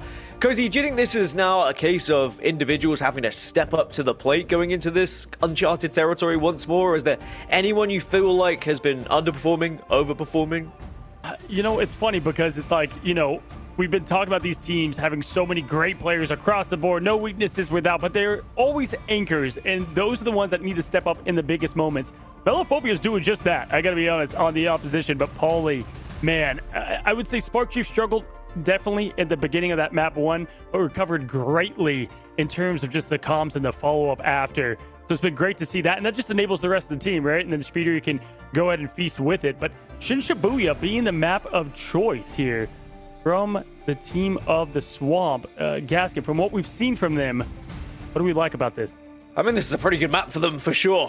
Domination, just getting away from domination, I think is important here because it's evident that TLC have their number when it comes to domination. But the important thing about best of 5, we're going to see domination twice. Similarly to best of 3, we have seen domination being one of the key factors as to why some of these teams have been winning or losing, Vicky. How do you feel about Shin Shibuya? Do you think this is more tailored towards Swamp Gaming's gameplay, considering they picked it?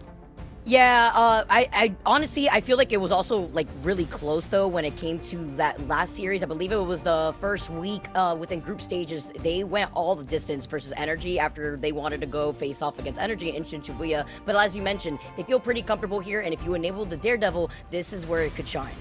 All right, folks, well, it is time. It's map 5 then between Team Liquid Citadel and Swamp Gaming. This is what you came for. This is what I would pay for, to be honest. It is the two best teams in Americas going at it here. We're going into locks and bans. Cozy, Vicky, enjoy this one. Take it away.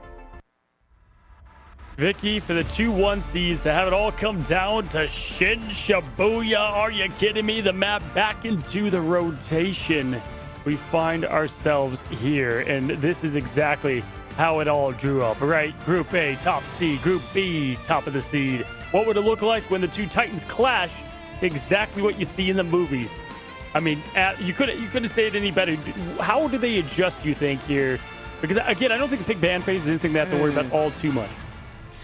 If anything, they may want to try to enable maybe the Wolverine if it comes through, if the Daredevil is like prioritized here and trying to help out the backline. Because I think a big takeaway from that last game, Cozy, was perhaps Speedery having a little too much fun. Yeah, again, as the players get ready to lock and load, obviously the nerves will be at a maximum. That's the other thing you have to keep in mind. All the, intangibles behind the scenes, if you will. Got to keep the mental strong, and what is it strange to say? You can feel the hands getting shaky again. They cannot get that on this biggest stage. Melophobia in the interview last year, the stage was too bright, they would say oftentimes. Well, let's see how they've adapted now after a full year, new team, new dream. It's to take down TLC. It's Gambit v Gambit, gonna be gone. No surprise, it's looking very similar to what we've seen before, but it all comes down to this. We were all expecting a game number 5 when it came to the Clash of the Titans in the Americas region. Down to the wire here, where it matters no Mantis, of course, when you see the prioritization over the Elsa, which means now on Swamp Gaming side, they will be banning out that Mantis next. Yeah, and again, it's like, do they shut down the Wolverine because that, helped them enable so much? I think they're fine with this Daredevil v Daredevil, especially with some of the shakiness there from the comms of the communication. And Shin Shibuya going to take all of those perfect plays and okay goes. Ultron being banned. They're sticking with the same line they did in map 1-2. Invis is a new addition, right? Because we continue to see them protect that to give their backlines new adjustments, but that is going to be gone and then taken for their own. And that really opens up as a strategist, as an Invis player, Vic. Why does that give a team such an upper hand? It's just so that way they could try to rely on maybe playing around the invisible boundary. But I think one thing to take away too, Cozy, in that last game is the follow-ups that we had from the Feast of the Abyss when it comes to the anti-heals and calling out where that invisible woman is. But that's also why you saw a lot of the times when Forky Dog would put down that invisible boundary, he would just back away here and see, you know, what they could do to just survive and just stay invisible. But with the protection on the Invisible Man, it's also been a target ban on some of these strategists that Swamp Gaming has instilled some of the fear. And I like this protect on the Daredevil, and they take away their Daredevil away from Liquid Citadel. And this is a map, Cozy, that we've repeated so many times is so good for Loki and for the Daredevil. So the Loki clone setups go crazy here too.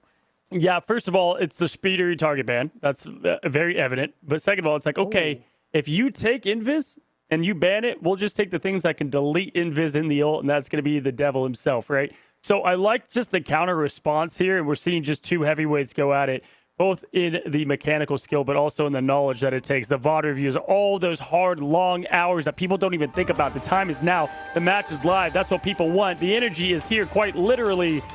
It's going to be Shin Shibuya, Vicky. And, man, I got to say, Paulie's still going to look in to lock their hero on the defensive. Speeder, you're going to go over to the Wolf. It was a side lock there on Wakanda. Did not work out great. Now going with the Hulk Spark Chief. Can I say this, Vicky? I've seen the Spark Chief's tweets. He says he is, like, undefeated on the Gamma God. Well, the time is now. And you get the fastball special, taking a page out of the Swamp Gaming book when it comes to yeeting Speedery on that Wolverine.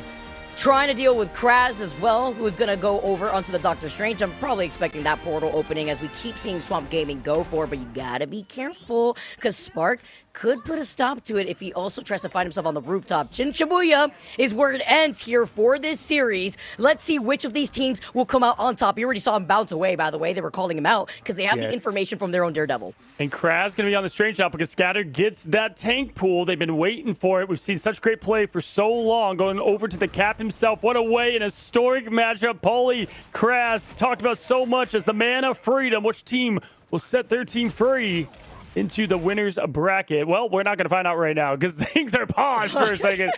Don't worry, folks. Jarvis just rebooting, getting things ready. Too much aura is in this lobby. I mean, we could even get out the freaking gates, Vic. They always have to do this, right? Like, I'm always sitting at the edge of my seat just waiting and anticipating in this last game. But okay, Cozy, just looking at the way the positioning was set up, though, it's a lot of the awareness. But how much do you think comes down to the information that Daredevil could get for Swamp Gaming, Days having that priority, whereas Liquid Citadel don't really get to see through those walls, right? Obviously, it being banned against them. I mean, important for sure, especially keeping track of Cooper and Nero. I think that's where it's more important because the rest of the team's very mobile. Like, it won't matter as much, right? Like, it's not like the Venom up top in the top rope or whatever. But either way, I mean, interesting to see the comp that they chose going into it, and we will be getting back to it shortly. Man, but I do like some of what they've got going with Days. It's the fact that Kraz is going to have to follow up with him. We haven't gotten to see Scatter, right, with this Deadpool very much outside of the original maps. And so putting that all together, going to be a recipe for success. We're moments away, Vic. Yeah, I can literally hear it as I do believe we are back. Yes, together again, guys. We're going to continue on this final game. Already Scatter getting a good amount of that pressure. While you look at Valentina, though, getting right back together on the high ground, utilizing that jump boost from right behind them on the platform. Also, already expended on those lamps, and Melo's trying to take full advantage of it. They're trying to call up the Hulk as Spark is able to get away in time, and Cooper stays alive. What a way to flip the script and look like he's on defense. Melophobia hunting from the back there now as Days hunting down C's, looking for Nero, looking for Cooper. Gonna find Cooper, gonna go in quick dodge, dip, done is both of the Nero. Cooper gone, Days finds another. Oh, are you kidding me? The lawyer coming up strong through the walls. There's no hope. Oh my, dude, the way that he was just prancing about, it was just like watching a documentary before the Predator just jumps on their prey. When you get to see GG No Heals in the chat, you look behind you and your strategists are gone. Heals, please! But there's not much that could have been done when you're lingering around that tower too. You could just play around it as Daredevil and they fully capitalize. Days popping off here, showcasing the strength of Daredevil, especially on Shin Shibuya, but they're trying to clear more of this space here, Cozy, and the Glartrox is out for Melo. Not just pressure, just pure persecution. Kraz, and continue on this aggressive effort.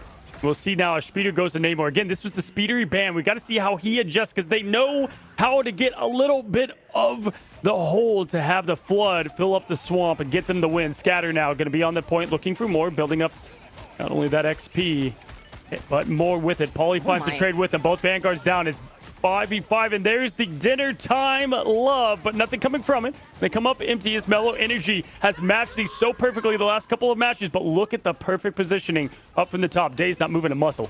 Oh, no.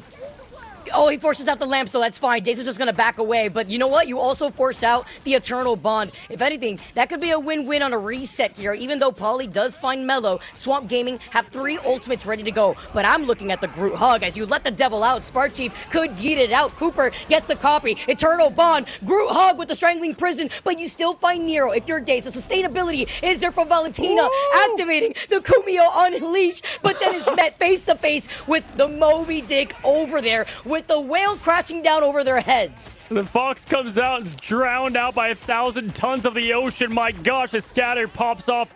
Spark Chief going down quickly. That's a trade you can't have at this moment. Energy. Oh, it's 1-1. The energy. They were both lethal. And it's going to be the quick dodge and the finish there from these S-tier heroes and players. Now, giving them a lot of space, though. They might be winning some of these battles in 1v1s, but look at all of this pressure and space that they have built. And that's exactly what they want to do, Vic. 3:08 on the clock. Freedom ready to charge momentarily, and it's activated. Q ready. Assembling the troops, though. Speedery does get frozen. Having to be careful. The lamps coming out in clutch. The Glartrox is looking to feast. And Mellow, though, turns things around, taking a nice little cheeky angle. Even through these Groot walls, it's not going to be enough to save them. They're all funneled inside the room of death. Mellow keeps going. Spark Chief gets a little bit of revenge, though. Still finds Valentina. And the Glartrox is back in the pocket of Mellow. And yes, as you mentioned, there is no portal here. And now Daze, oh my days, man. I mean, going crazy with the way that they've been putting in the pressure and making the swap. I love this. Going into the 3rd checkpoint over onto the Wolverine, because you don't really have as many flanking angles. You want to make more of these bigger plays when you see on the other side Spark Chief is on that Groot. Yeah, going hunted, right? I mean, just absolutely nowhere to hide. Going berserk as he does best. Pauly opening the book, getting him all the way charged up with the golden guns to boot. Oh my gosh, now as there's just so much on the line for these two teams to get into the winners. It's going to be the Glartrox coming out. Mellow finds another energy down. Spark Chief for the other. These angles continue to shine. The awareness, the game sense, perfection all around. Speedery, we see you right where you're coming from, buddy.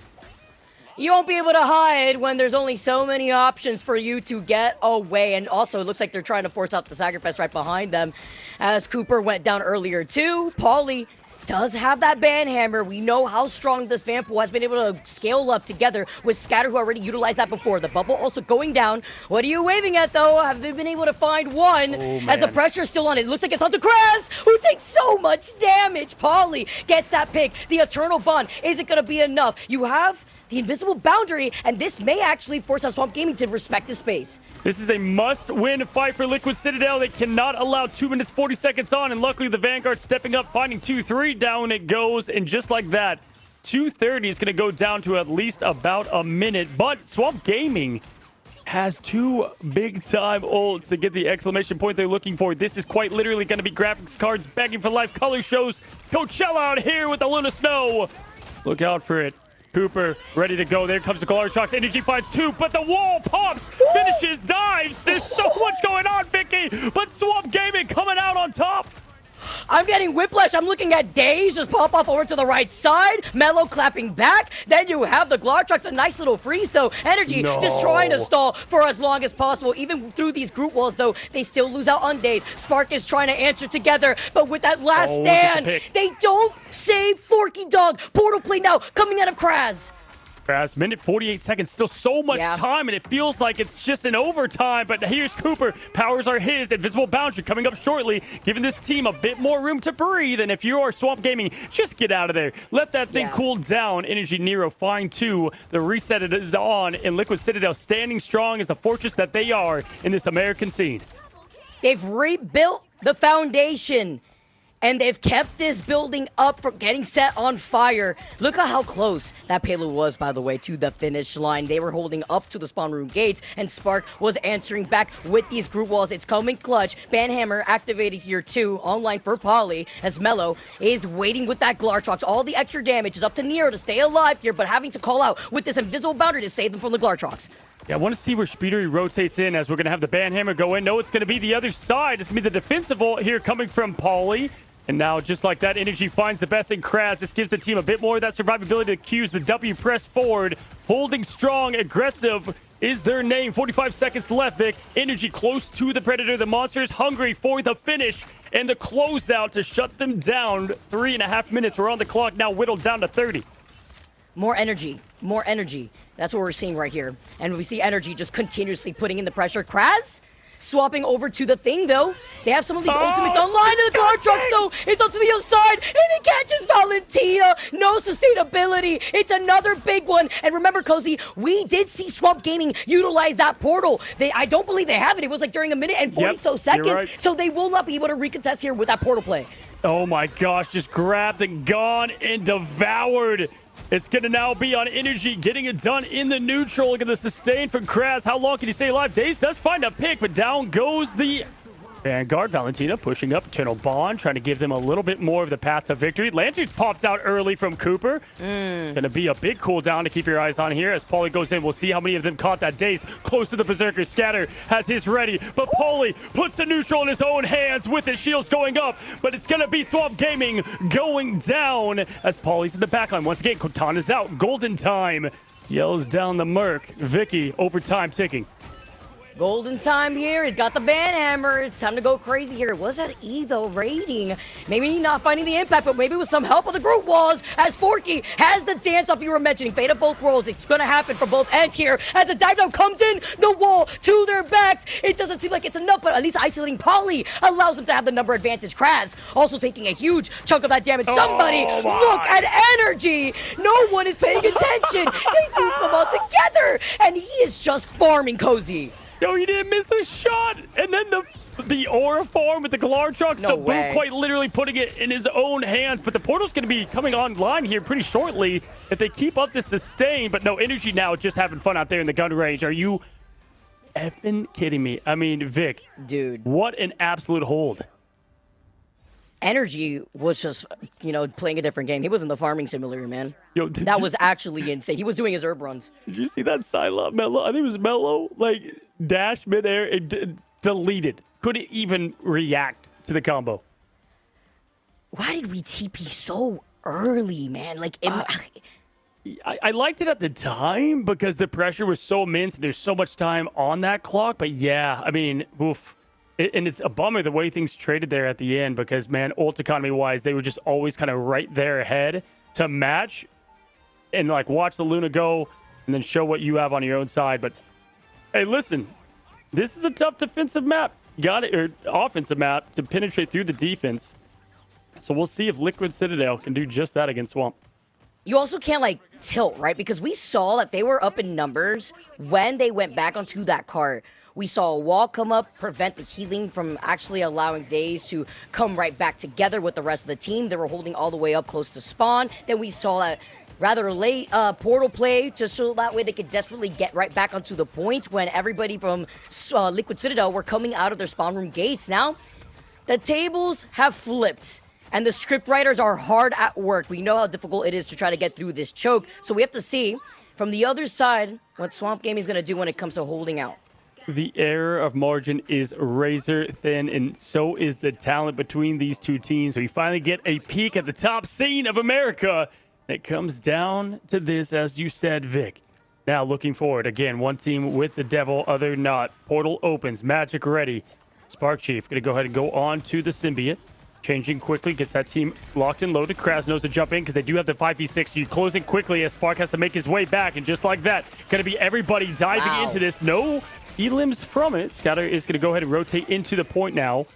They did lose that fight initially, so good backup from them. And also amazing team up that we see together. Wow. With the Jeff and Vanpool, Spark jumps on Scatter's head, forcing Scatter. Wow, he called him out.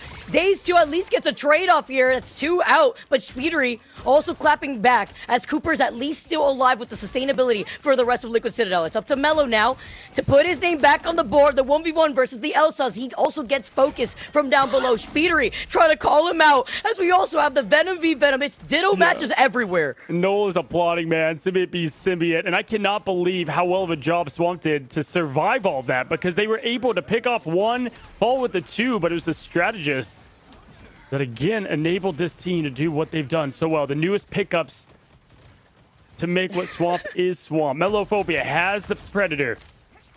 And there comes the Glartrox. Going to find one minimum, but goes down quickly. Spinnery with the quickest combo. The Yokai is slain. But one more devil remains. Yokai in the sky. Daze looking for his opening now. Gray's going to jump in. It could be Daze as well. And there comes the Fox once again. Vicky, the swords are ready, both from the Katanas and Psylocke. Glartrox comes out, finds no connection with it. Everybody chasing. The fact that Valentina stayed alive with literally 1 HP, Dance of the Butterflies, energy, finding Scatter. Everyone's dropping here from Swamp and Liquid Citadel now have all the bodies to get onto this point. Patient play here as they clean up the rest of Swamp Gaming and get this payload moving. Wow. Really good defense and perfect execution, because if they ended up whiffing that, I mean, that was going to go down to just about the clock. You got to get, the last second attempt, then you're low on time here on point 2. Now, plenty of time to operate. Again, the error for margin is just so thin here, Vic. Energy trying to get some pokes and trades. Like the aggressiveness from Swamp, a lot of time to give.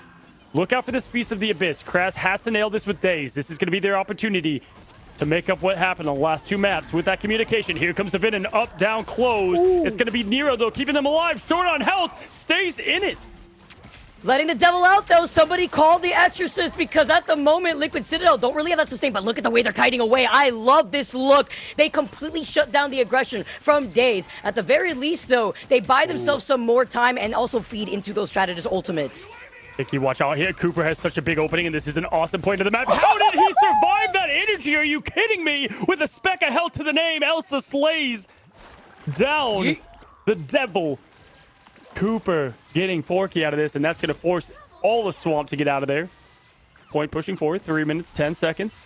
Plenty of time, Vic. And on that, only using Cooper, they've got Spark Chief for the good old group photo. I think the Glartrox wants to photobomb it here, too, but we're going to see how they're going to be able to follow up together. Polly, also with that banhammer, waiting around. Kraz looking behind. Daze just trying to call them out. Has that information, being on that Daredevil after losing out on that 1v1, too. As they have to put down the bubble, trying to isolate the heals. Banhammer already going down. Valentina does have to sustain with the rest of Swamp Gaming, but they're holding on to it for now with Forky Dog looking to rotate afterwards. It's the group hug. Valentina goes in, but slightly too late. The bubble that was put out is huge for Polly. Releasing the Glartrox as it meets its forehead on the group wall. Melo's time now, as there's no wall waiting from the back end, but with that wall placed right in front of Melo, they're just going to have to let it go out. The rock, paper, scissors of the wall, the Glartrox, and one coming out on top is Melo now. Kraz pushing in. 2 minutes on the clock means plenty of room for the mistake there, but either way, trying to get that Groot ult was just so important. The desync and the perfect rotation and response there from Valentina as well kept the team alive and healthy. And I cannot believe that wall. That wall was everything. That would have been the whole team. Actually huge. It's all that awareness that you could see. Are you not entertained? This is what we were expecting, Cozy. Cooper has the Itch Jeff. Speedery with the Dance of the Butterflies diving in together. The Itch Jeff is called in as Kraz paints the floor with the Freedom Charge. Let the devil, what? It's Daze is going to be able to have at least close to that 99% coming in together. Forky Dog, too, has that dance up, is holding onto that button before Kraz tries to just dive in together.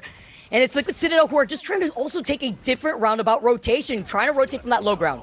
90 seconds remain now to get the final boss from the American scene, and Daze is going to try to put it in his own batons as Cooper goes down so quickly. Energy tries to even the odds, but it's going to be swamped with another wipe, and 60 seconds will be left for this team to get it together.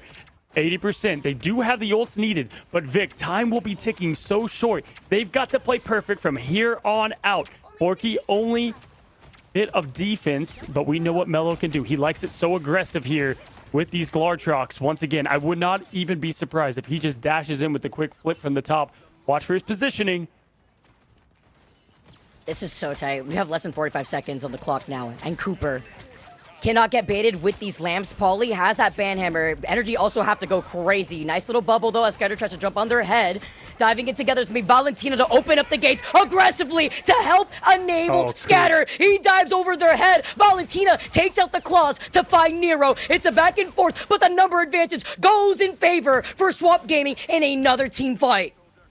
Oh my gosh, it comes down to this, folks. 17 seconds, Snowflake on the devil ready. Glartrox play charged up. Portal opening. The magic is here, and it might be with Swamp Gaming. Portal's opening up. Here we go. Last fight, Vicky. Can they do it? Can they stop the Titan? It's going to be Melophobia with the fattest apex of the of the game. That's actually crazy. He's feasting at the top of the food chain, Cozy. Forky Dog with the dance up, with the fate of both worlds. The crew hug, the bubble to isolate them. Spark is left alone, but somebody needs to look at energy. Kraz was the only one in his face with no sustain. Swamp Gaming, they trump over the Titans of Americas. That's one for the books. Swamp Gaming are your victors against Liquid Citadel. Welcome to the Swamp. America has the crown for now, sitting down. The Citadel crumbling to the bottom of the lower bracket. Perfection Wow. denied. Are you kidding me, Vicky? I mean, just after the response on the defensive effort, Scatter, they gave him the Merc. And he broke the fourth wall in every way. They did not hold him back. That was such a good series. Taking a look at the stats alone, I guess we're deep in the swamp here, Cozy. Scatter popping off with this Vanpool. I love, by the way, the perfectly placed bubbles a lot of the times, too, to isolate a lot of the healing. 11 final hits diving in together, as Days also popping off here. 15 finals. The protection was there. Mello also having signs of life with that Glartrox, holding on to that, by the way, waiting for that portal play to happen, and just looking at the mouth of the portal and letting the Glartrox feast. Yeah, and it just felt like, if you're looking at it, it felt like the Groot ults definitely did not sing there at all. Anything but the sound of defeat. Unable to capitalize on some of these biggest moments. And they have found a weakness, right? Their weakness is if you can target their speedery and some of what they like to adapt to. Sometimes you have one player that flexes into a couple of roles that are so important to the cornerstone. That's one that they shut off pretty quickly. Vic, blown away from, honestly, every bit of that matchup. Swamp Gaming, are you kidding me? Almost speechless as we bring back Gaskin. I mean, what a crazy match. Game number 5. I'm not really surprised it went over to game number 5, but I am really surprised to see how every single thing that was thrown at Swamp Gaming was answered. Swamp Gaming move on to the grand finals. I'm not sure many people would have predicted that from the winner's side. Of course, from the lower side, still maybe. This is a huge upset, and we have to give credit to Swamp Gaming for how they played. And you guys were mentioning it about locks and bans and targeting certain players. I mean, I feel like Valentina was getting targeted quite a lot, but this is one thing I've been saying about Swamp Gaming since we started seeing them a couple of weeks ago, is they're very difficult to target because they go so deep with their hero pool that they just seem to have yet another hero they can play, and they are going to dominate regardless. Sure, in terms of domination, they seem to struggle a little bit against a very impressive Team Liquid Citadel, and I'm sure this isn't going to be the end of this rivalry. I imagine we will see it again, if not here in preseason, just going into stage 1. But this is going to be back to the drawing board a little bit for Team Liquid Citadel here, Cozy. This is not what they would have expected to have to go through. I'm sure they would have been considering going to grand finals from this position, but now they have to battle through the elimination bracket. But before we talk about that, we get a chance to have an interview and, of course, a winner's interview as well. Swamp Gaming are on top. And what a performance it was, folks. I mean, thank you so much for joining us. You must be on top of the world right now. Just talk me through how you're feeling. I mean, we feel great, man. Like, drop map 1, that wasn't great. We kind of knew that. Like, Vicky, I was talking to you earlier, and I was like, yeah, Hell's Heaven is rough for us to as a first map draw. But we knew we were confident on our map pick. We knew exactly where we were going. We knew what we were taking them to. We knew what the ban line was going to be. And so we were confident in that matchup. The guys instantly came back. They blew us out map 1. We blew them out map 2. We knew because we were going to force a convergence, they were going to take us to a convoy, and we had a nice line for that and nice prep. Came out swinging there. They take us to another call. Worst case scenario, we get another map pick, and my guys played great, man. Dude, we're having a blast upstairs. So no, we feel great. We're so happy. No, credit to those guys though. They played great. They're such a hard team, man. So. I mean, it was a pleasure to watch, and honestly, for entertainment purposes, I'm sure the entire scene enjoyed that one tenfold. But in terms of like what TLC tried to do against you guys, I mean, I felt like there was some targeting. Like they obviously are scared of Valentina as a strategist, it seems like, or just your backline in general. How difficult is it for other teams to try and target you guys, though? Because it seems like your hero pool is just so deep. What do you atone that down to? What do you bring that down to? Is it just like so much experience through ranked play, or is it just practice in scrims? I mean, I think it's like everything, right? Like, I've got a good committed group to what their job is, right? Like, my guys don't care about hitting top rank. If I tell, Danny Days, you're going to play 40 games of DPS Deadpool and you're going to go 0-40 in ranked and you're going to drop to GM, he'll fucking do it, right? Oh, sorry. Right? But, so, like, my guys are good at developing their hero pool. And are committed to that regardless of what it costs them publicly or anything like that. And so we're able to make it in a situation where you don't really have a good line into us. This team makes it more difficult than anything, right? You can't really beat them in the ban phase. You can't really beat us in the ban phase. You just have to get a matchup that you think you can win on. And that's what we got. A few more maps, I guess, than they did, right? So yeah, no, my guys are great. Perfect. I mean, Fox, first of all, man, congrats. I can tell you what, April 18th, the word Swamp Ash Gaming is dead today. I mean, that is, you're not going to be hearing that. You won't be hearing that anymore, man. Let me ask you a couple questions, right? So first off, one thing I highlighted going in, you guys scrim so much together. How do you change it up, right, with knowing each other so well in the approach, in the ban phase, all of that? Or is it just like what you practice? You don't care if they know some of the cards you're going to play because you know you're going to play them best. That's, question one. And question two is losing both DOMs, right? How do you adjust? Because you likely, we'll see, but likely we'll be playing them again if things turn out the way it is and get you guys ready for a matchup. We'll be playing them again. Obviously, this was close.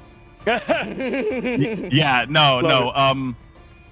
Yeah, so the way we would go about practice, right? So we've got, I don't know, I think I counted. It's more than 40 maps played against this team in Season 7. The way we go about practice, right? We go about it a little bit differently than they do. But we try and see everything, right? Like, we try and see how's our fastball looking to their Ultron, how's our fastball looking to their fastball, how's our fastball looking to their Groot, how's our Daredevil looking to that. So we try and get every single matchup that we can. And some of those might not be optimal from our guys, right? Like, we'll go 0-6 in a scrim versus these guys because we want to see this matchup, that matchup, this matchup, and that gives us a lot of data to work with for the match day prep. And so when we're going into the day, right, we're like, okay, where did we do well? What does the data show are good maps for us, are good matchups for us? And then we can kind of apply that, and then we'll feel like, because of the way we approach scrims, where we're not playing to win, we're playing to learn and practice and see what matchups do, what matchups favor us, that we can take advantage of that on game day, do a different ban line than they're expecting on game day. They did as well. Across scrims, that they surprised us in kind of what they were doing ban-wise, because they never did any of that in scrims. And so you hold a little back, right? Like, as we're approaching this series, we scrimmed them earlier in the week, and then we scrimmed them a lot last week. And so, you hold a little bit back on what you're planning to do, whether that be certain strategies on maps or a certain ban line that you think might surprise them, right? Like, we never once Ultron DD banned them in scrims, right? Yeah. And so that was something that we came ban. up with. Yeah, the speedily ban line. Yeah. So you kind of just go about practice the way you do, and then execute it as well as you can on match day. A lot of goats have said in the sports scene, hey, the game is not won. Game day is not won on game day. It's won in the VOD review on the practice field. And so you guys echoed that perfectly. Vic? Yeah, because tournament day is where it matters. First off, hi again, Fox. I think it's crazy to see the way that you were able to make the adjustment necessary. And again, I think when you see Speedery having to try to match that with Days, dude, the Daredevil is crazy. I want to actually kind of question you on how you try to reel back the team when it comes to more of these back and forths. Game 5, you could get a little nervous. There's money on the line. This is where it actually matters. You put all the scrim bugs in the trash because this is where it actually is more important. How do you reel back the team when it comes to keeping themselves together? Are there nerves there at all? Do you have to kind of like calm them down when it comes to going into these game 5s?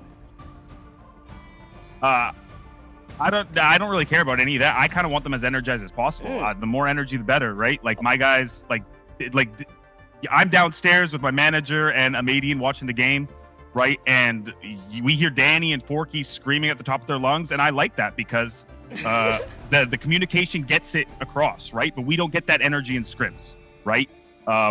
but you get that on game day, right? So Danny hits a grab on Paulie, and you hear Paulie's name screamed out 20,000 times before he hits the ground, right? And so I like that energy. I think you keep it high. You bring the energy right after map 1. All we were saying was, guys, we knew this was going to be a long series. We've been here before. We've been down 0-6 against this team, 0-3 against this team. We're used to this, right? And the guys, you know, had a lot of faith in me and my line. You know, Forky is saying, hey, calm down, just do what he says, things like that. And so, yeah, we do that. We get up map 1, and we're echoing like, hey, these guys have never lost a map in preseason so far. They're the ones who are nervous, not us. They're the ones with the super team. We're just a group of friends, right? So yeah, we're having a good time. I like the vibes that you guys have around you guys. Like in general, whenever we've been able to interview you guys, it's all good vibes. You guys brought up the alligators. Welcome to my swamp. I feel like I'm right at home. You know, coming from Florida, so it feels great. I mean, the bananas is wild. Bananas was crazy. There's one food you don't eat on camera. Yeah. But all right, Apparently but then looking on the house. other side. I love that. I love the energy. But looking on the other side here, you've already stated that you will be facing off against Team Liquid Citadel again. It's inevitable. Yeah. So looking across the very big pond, is there a team within EMEA that you are looking forward to facing off against? I know that you guys practice a lot, but without revealing too much, what is a team that you want to call out from a different region? I mean, not really. Like, America's is the best region.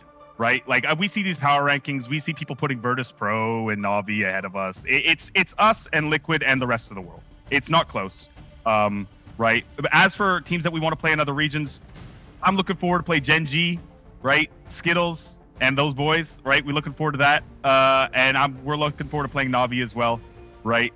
Those guys, they're good. We like to scrim against them. We don't think they're as good as Liquid, and so this is, I think, what the fans should expect mid-season finals to look like, grand finals to look like, right? We think it's going to be pretty consistent all year, and hopefully they're a little bit more one-sided in our favor, but it's at least exciting for people to watch on map 5, right? So I mean, it's been incredible to watch. Just one last quick one before we let you go, Fox. We have Sen versus Yeah We Lost coming up next. You're a data man. You're a data-driven man. What does the data tell you? Who's going to be winning that one? Sentinels 3-0. They're just a better team, right? Like when I see NRG lose, when I see NRG lose to Yeah We Lost, it's self-implosion. NRG has better players. They're I don't know what's going on with that team. You get Gambit Loki 4 maps in a row, and you don't have a comp you want to play that on, right? Like, to me, that's self-implosion, right? So hopefully, Sen seems like they're figuring it out slowly but surely. I talked with Rymazing the other day, right? He's hungry to win, right? I think that team's at least, like, I've been yelling at them on stream for like 2 weeks, ever since preseason, right? And so they're at least slowly starting to figure their stuff out. Crimzo's getting off, I think, a tank pool and playing his role. Dongman's being led on tank pool. They're exploring out to the vast universe of dive, and hopefully they can review that and get better at that. But yeah, no, Sentinels should win 3-0. If they don't, that's sad, right? They're a partner team for a reason. They should win 3-0. All right, everyone, prepare your channel points. You heard it here first. Sentinels are going to win 3-0. Don't blame me, Thank you though. so much for joining us. No, blame him. He's the one who said it. Thank you, buddy. We really appreciate you. If they lose, tell me it's your fault. That's what you said. That's how it works, bud. You can't say those things. Go and enjoy your win. Go and grab a banana, and we'll see you in the grand finals tomorrow. Congrats. Thank you, guys. Bye, Fox.